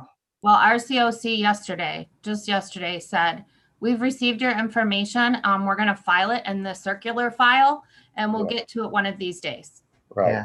And MDOT said, where's Milford? I mean, they're not going to work on these roads. Right. So is it our responsibility then, as a township? It could be, but I don't think So- you probably have the millions and millions of dollars that are required. Well, And we don't get gas tax. Right. So they're county roads, but normally, like when we did the Milford Road project improvement, the township has to, I mean, RCOC contributed to, but the township has to contribute as well. And that was a situation where the county was saying, okay, we're ready for this project. We're going to give you X amount of money, but you also are going to pay X amount of money. They're not even saying we're ready for this project. We're going to give you money. They would probably say, hey, you want to do it? Go ahead. It's going to be, you know, $20 million, but do it. Like they're not gonna, they're forecasting out 5 years for road projects and this isn't on the list. Well, then all the more reason that we don't tell the public, try to articulate a condition of what the traffic's going to be, assuming that $20 million is forthcoming. I mean, I'm making up that number, you know. Well, whatever the number is. Yeah. Whatever the number is, it's certainly not going to be forthcoming in time to articulate as part of this project. No, You know, you're not going to see road improvements from a governmental entity by the time these projects are ready to move Right. forward. so the real question then becomes what are developers willing to do? I think that's what the bottom of that graph showed, is that what Right. they're willing to do it handles the growth that they created. But Exactly. it's not make things any better at all. No. And the question is, should they be required to make it any better? I agree with you, Jennifer. I don't think that's their responsibility, but if they're keeping it from getting any worse, what else can they be asked to do? Well, that's where you need to decide at what point do you start your measurement, you know? Yeah. And your planning consultants and traffic consultants can help you understand that better. You know, my spiel here is all the legality of it. So the only thing we can require them to do is the acceleration and deceleration lanes for the developer, because that we can't force them to put in lights, or we can't force them to do. Can we even force them or ask them to put in the left turn lanes? Or is that if the county doesn't want them put in? We've done that before, haven't we? On developments. Yeah, I think it's based on the certain criteria that they have to evaluate if left turn is required at like certain driveway. So I think they did that already in the study. And I think Oakland County came back and said you have to put a center turn lane in. Yep. All the way up to the crossings entrance. I haven't seen it for Kensington yet. Yeah. I just wanted to clarify a couple of things. So we have MDOT and then the Oakland County Road Commission and the township. So we are the three governmental entities that are involved with that, any decisions that are made with the road. MDOT cannot require any improvements beyond their right of way. Oakland County cannot require any improvements from an applicant beyond their frontage on the road. They cannot require off-site improvements. However, if the applicant is proposing off-site improvements, RCOC will provide the input to make sure that they are meeting their standard, and then if it's warranted or not.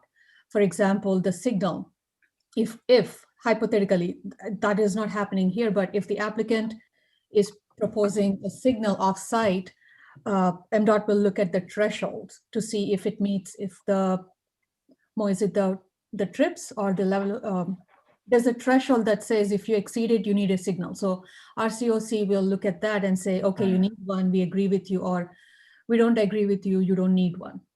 So the limit of involvement in requiring improvements is less for RCOC and MDOT. So it is a discussion between the township and the applicant when it comes to off-site improvements. And I don't think we can force them to propose any improvements. We can make a recommendation of any recommended improvements because which are not listed in their study, because their recommendations are coming from a mathematical, from their findings. So if you're asking for any more than what's in the study, there should be a reason behind it. Yeah, so I think just to add to that, so basically the improvements that proposed by both developments are similar to fix the situation, especially at Pontiac Trail and the Milford. So those improvements, they make the traffic situation acceptable in general. It's not going to be better than before because you have more traffic on the road. It can be better, it's impossible because you have more cars. But what they recommended is they made, which is common practice, they made that intersection, and I think MDOT, based on certain improvements, they would be acceptable and would be operate acceptably. So that's what they recommended. I just wanted some clarification from the comment made by Member Wan, so that when we reach out to the applicant, I can better explain what we're actually looking for. So I guess we all understand that even like hypothetically, if the applicant runs the simulations and gives us the values, the worst case scenario, because what they're showing right now is the best case. Even if they show the worst case, what's the goal there? Are we trying to say that the worst case scenario is not worse than the existing? I think what I said to begin with was that I wanted to say that the condition in the future is no worse than what it is now. Okay, I think, So okay. it's, when you take an analysis. That's not true. No, we don't know if it's true or wrong, but that's the conclusion. We're trying to see if that is true or false by, because we don't have the facts to make the determination yet. So when you look, if you look collectively at all of the improvements asked by the consultants, subtract out the ones that aren't going to get done, because they collectively, when you look at all of it, the ones that aren't going to get done are going to make it better, which puts less of a burden on the developer. If they're not going to get done and the development is going to make it worse, what that has to be done by the developer to maintain status quo? It's bad. So let's not make it any worse. If I just look at their proposed improvements and don't make any of the MDOT changes, or don't make any of the Oakland County changes, is it worse? Does it make it worse Yep. than it is? So it will be worse. So going back, we're not going to get them to do any work. So this development is making the situation worse. Right. What can we have them do to make it equally bad?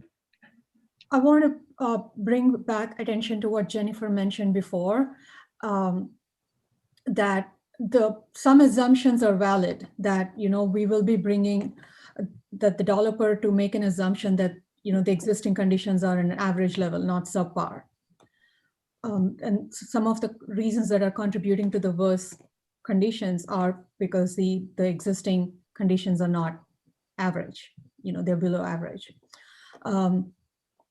Mo, actually, can you go to the next slide? I think that that has some good information, easy to. Okay. Okay, so this is the one the applicant provided that talks about the improvements. They are proposing. And the green one's the Kensington, and the purple's the crossings. And then the blue ones are the MDOT improvements that are in the pipeline, that are budgeted and will happen. The information is provided by the Kensington traffic consultant who approached MDOT and came with the data. And at the last meeting, the crossings applicants said that they would build the traffic signal, the purple circle, if Kensington doesn't happen before them.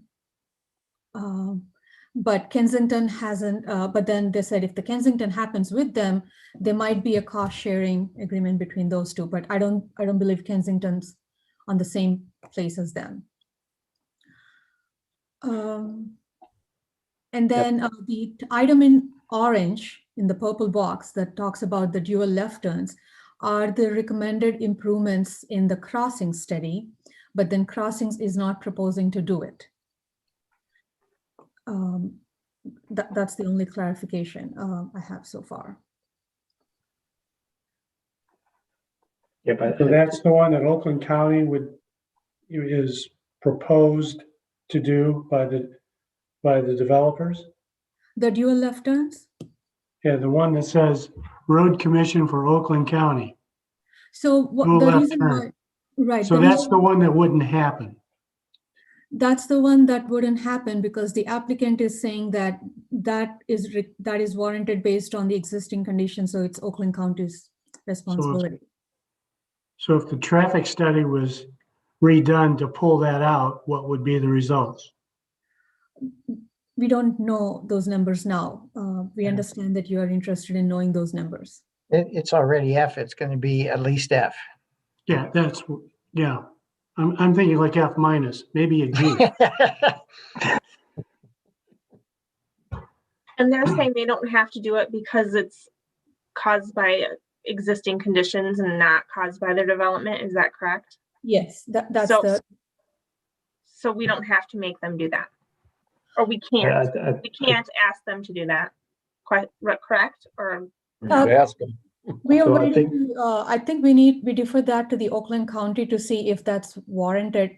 You know, if that's because those dual left turns fall within the frontage, I believe, for crossings. So it's a discussion. It's an ongoing discussion with Crossings and Oakland County. But I would probably ask the question, ask the applicant to address that in detail when they come back.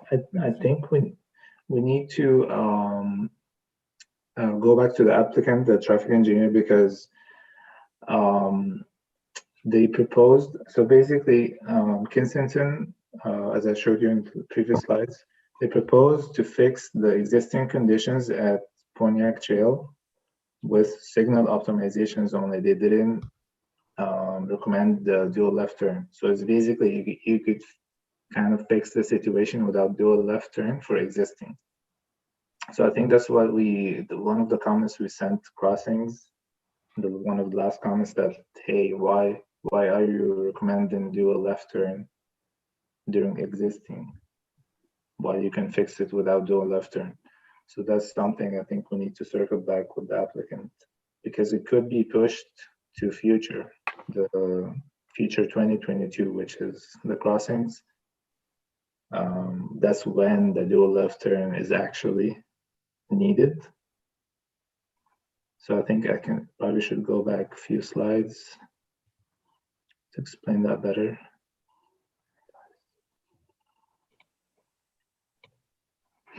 Okay, so what I was trying to say, if you see on the left side, there's existing. That's where there's like level of service now during 2020. So FNV recommended to fix the situation with just signal timing optimization. And I think it looks like it works. after the improvements, only just signal timing optimization.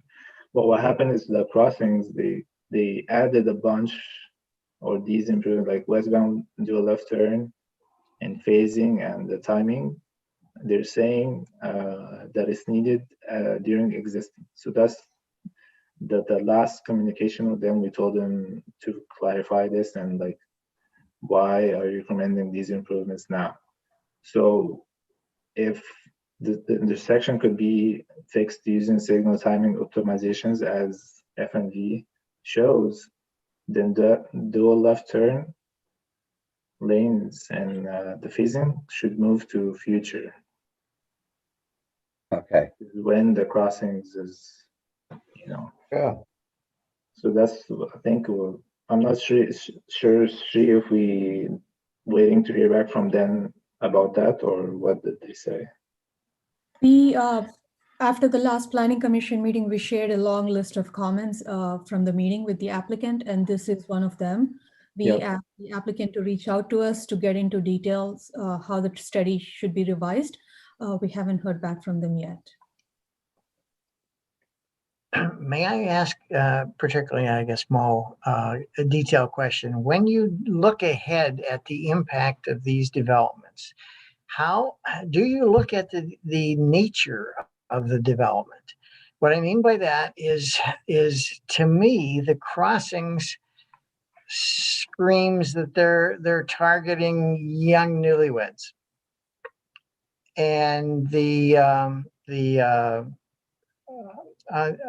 Kensington Ridge, of course, is going for old timers. Is there a difference? Yeah, because old timers like you and me, Bill, we don't get up as early as the young ones. The crossings are going to be a lot of dual income people are going to bail out of there and go left to the freeway. Yeah. So, and that's probably not the case coming from Kensington Ridge. So my question is not to argue that point, but do you consider that point when you do your looking ahead? Yeah, but absolutely. So that's what there's the first section, or one of the first sections of the traffic study is the trip generation. There's also a table based on standards and data collected around the country. So basically, there's for each land use, there's based on data and surveys, there's a certain number of trips that's generated by, like, as you said, like senior living or apartments or single family or retail. There's different equations that gives you different number of trips based on the size of the, how many dwelling units, how many square footage is the shopping center. So all these factors are already accounted for in the study. And that's how you get a calculated trips generated by the users, basically. The summary tables are in both the studies. Like for Kensington, they've used 3 different land use categories: single family detached housing, multiple family low-rise housing, and then senior adult housing detached. And the number of the trips for senior adult housing detached are definitely more than multiple family or single family. Yeah, and also accounts for, as you mentioned, like the AM, the intensity during AM and PM based on the who is the user of that land use. So they already accounted for these factors. Okay, good. Thank you. Can we go back to your prior slide? Which one? The one before, keep going. Yes, this one. On the MDOT squares here, did I hear correctly that these are all budgeted? From what I heard from the applicant, he indicated that they reached out to MDOT and they got that information from them. They are, I guess, I don't want to speak the budgeted part. I'll ask the applicant to confirm, but he did say, you see the year indicated. Yeah, I'm looking at one here. The first one, it says I-96 flex route Kent Lake Road to I-275?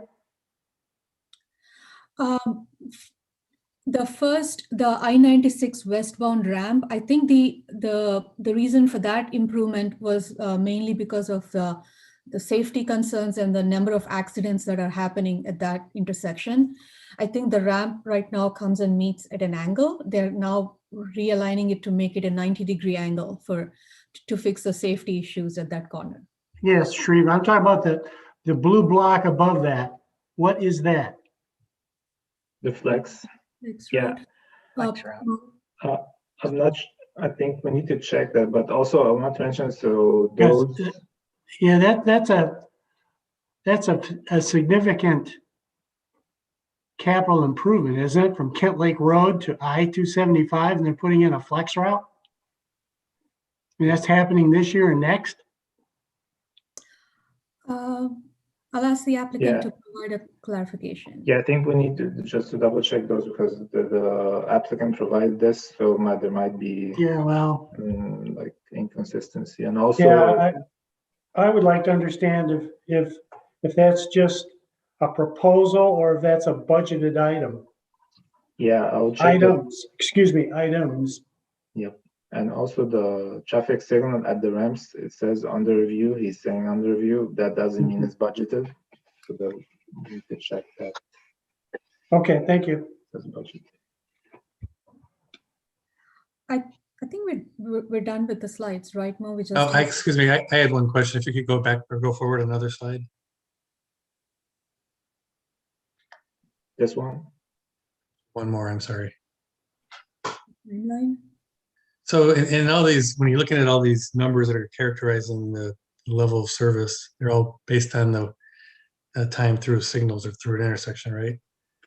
And you're going from, in some cases, you're going from F to F, which doesn't mean anything, or C to C doesn't mean anything. But I thought in an earlier slide, there was a volume, exceeding volume measurement. Is that something that makes sense in these assessments, or? So basically, are you asking about if it's level of service D, then it's acceptable or not? No, I'm just asking, you're looking at these numbers are based on time through an intersection, weights, and amount of time you spend waiting. But there's also a volume, if you exceed the volume capacity of an intersection. I thought there was something about that in an earlier slide. Oh, okay. Yeah, I was wondering if would that be an appropriate measure to look at rather than these numbers? I'm just curious what the.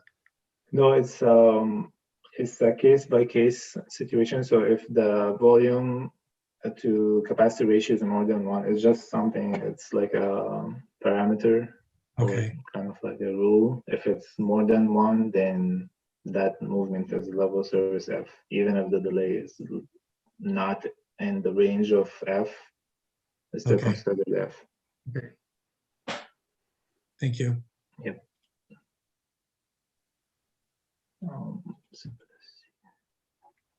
Yeah, so let's just recap. Few definitions here: level of service, synchro, same traffic. I hope you all kind of familiar with these terms now. But I made few changes in this PowerPoint from the one we sent you, so I think we could send this to you, the updated one. Yep. So just recap. Recommended improvements.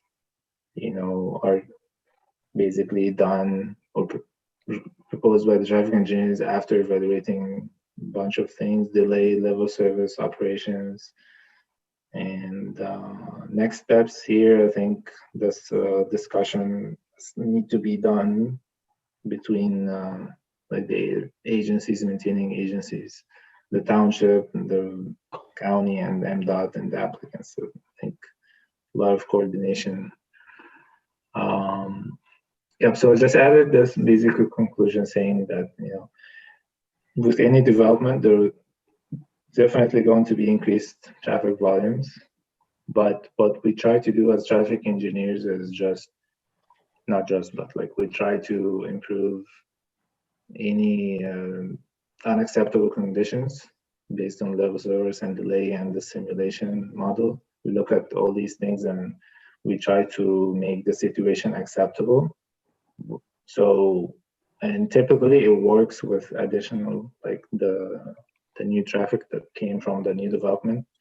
These improvements are supposed to make it the intersections or the roadways operate acceptably.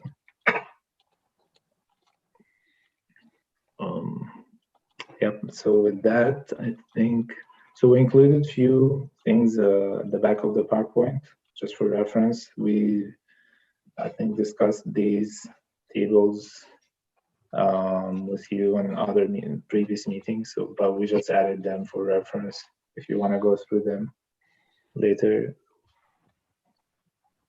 Just list of improvements by each development and information.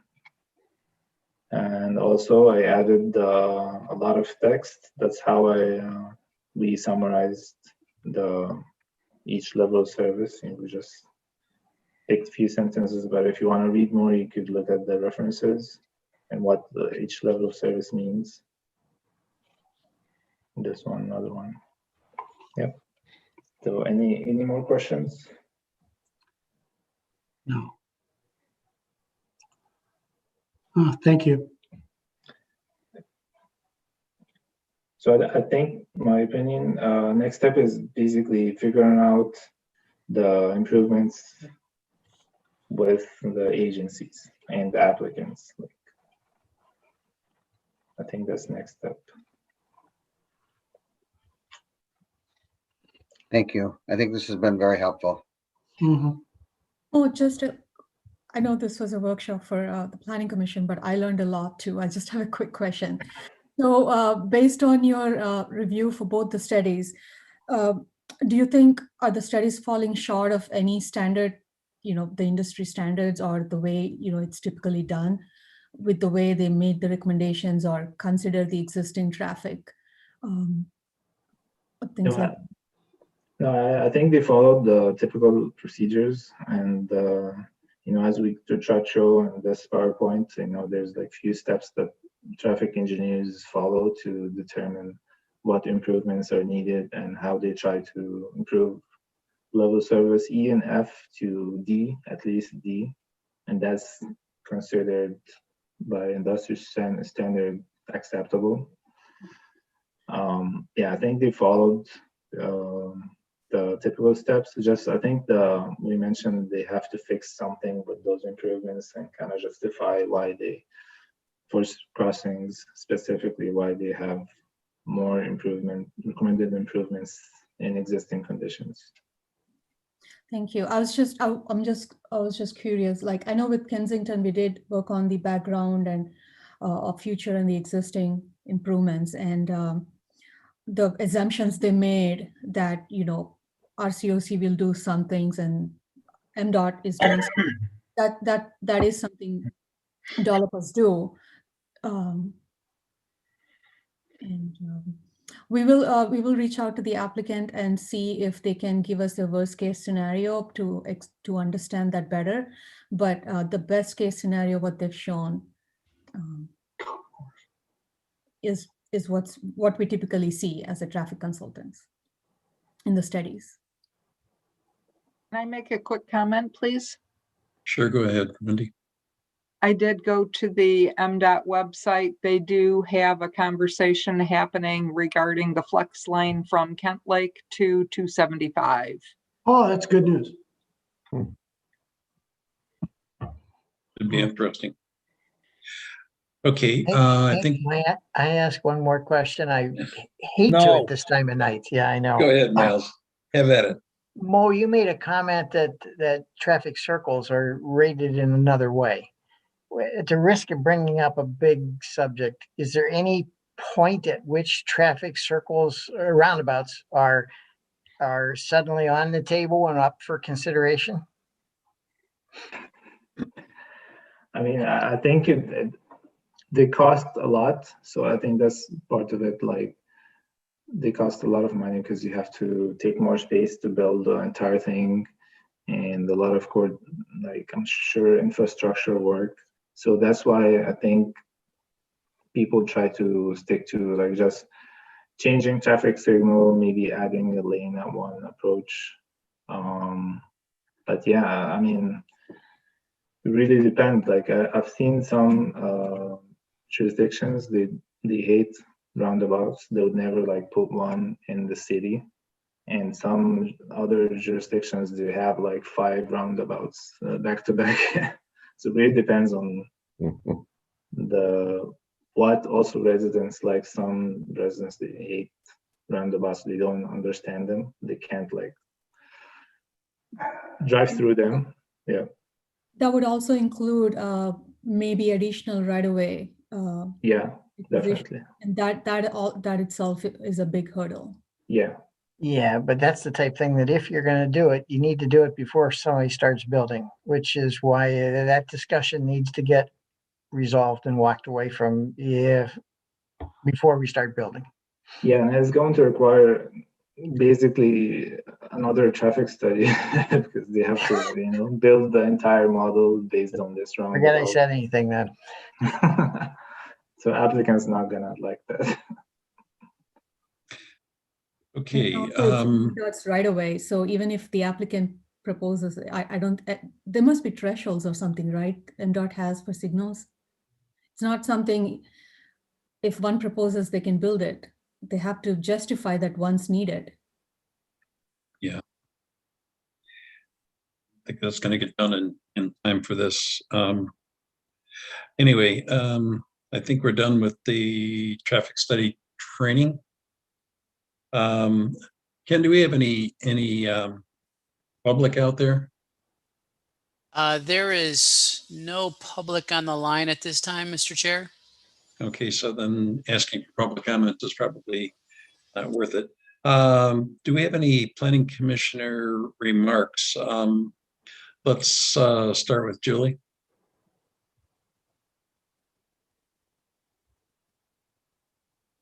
Are you still with us, Julie? Yes, but I do not have any remarks. Okay. Vaughn? No. Neil? No. Miles? I'll pass. Mark? I just thank you to Mo. That was very helpful. Interesting. Thank you. Jim? Yeah, I just got a quick one. Okay. Who and how do we go about getting questions asked before the meetings regarding all the documentation we get? In other words, do we put everything through Wendy? In other words, or I mean, how much of if I have a question, is there a time I call Tim, or who within the township offices would I call if I have a question? For example, I see on this developmental details we just went through, the Zott Auto Development is a future project. And I remember it coming before the board. They made a presentation to the board. I believe it was the board, it could have been the planning commission, that they wanted to build something a while back. I haven't heard anything more since then. That was a year ago or more. So in other words, that's on this thing. Where's this Zott Auto Development? So who would I even go to ask that question? I'd always talk to Tim. What thing is it you're looking at? We just went through this in the traffic study. Oh, okay, Zott is in Lyon. Okay, so in other words, they approached our township and now they're going into Lyon Township. Yeah, west side. Okay. Well, so part of Wendy's job position now as the planning coordinator is handling all of the communications with the planning commission, both before your meetings and follow up after your meetings. And she's working with Shri and Eric in our office, to try and come up with some new procedures and protocol. But I would suggest, not that Tim's not capable of answering your questions, but Wendy's, that's her title now. She's the planning coordinator. So, and we kind of talked about this administratively today at the township, that Wendy would be the go-to, and if she needed to get information for you or you needed to speak with someone, that she'd make that happen. I kind of thought that's what it'd be. I just wanted to make sure that everything goes through Wendy. And Wendy, you want that basically all through emails? You can email, you can text me, you can call me. Okay, and on those then, do you want it just to you? We don't do it. Is there a time we would want to copy other board planning commission members or not? Jennifer, I'm going to defer to you. I'm thinking they should not be having conversation with other planning commission members on anything. Yeah, you should never copy other commissioners on your emails. Just send them right to the planning coordinator and she'll handle that. But you're gonna run into FOIA problems and Open Meetings Act problems if you start adding other commissioners to your emails. Good. I just wanted to, Another thing that we had talked about today was, so Wendy's going to like handle all of the collection of those documents before the meetings. So that's, you know, why she's the best person to reach out to for information and, you know, although you aren't, like I said earlier tonight, gonna get all 500 emails that have been generated, you know, up to a certain point, because I mean, what you don't even want all that, trust me. I mean, you get enough and you're getting summaries. So, but you know, it's not like we're not trying to be transparent. It's just, there's so much, we have to reduce it to an acceptable level to give to you guys to digest. I'm good with it. That's why I was trying to yeah, just to make sure I understand. All questions will go through Wendy. mm-hmm. Okay, last but not least, Bill. Any more comments? I think just to follow a little bit on that, we are going to start having meetings, George and I, with Wendy prior to the issuing of the agenda, so that we can understand, you know, what is on the agenda and sort of what is expected. The other thing is that a monthly update on upcoming projects, a little blurb of what they're about, I think would help everybody sort of understand what's going on in our community. I think that's all I got. Excellent. At this point in time, I'd entertain a motion to adjourn.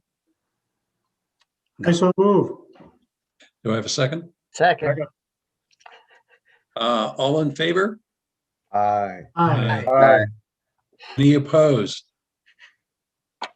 Motion carries. We are now standing adjourned. Aye. Thank you all for your patience and for bearing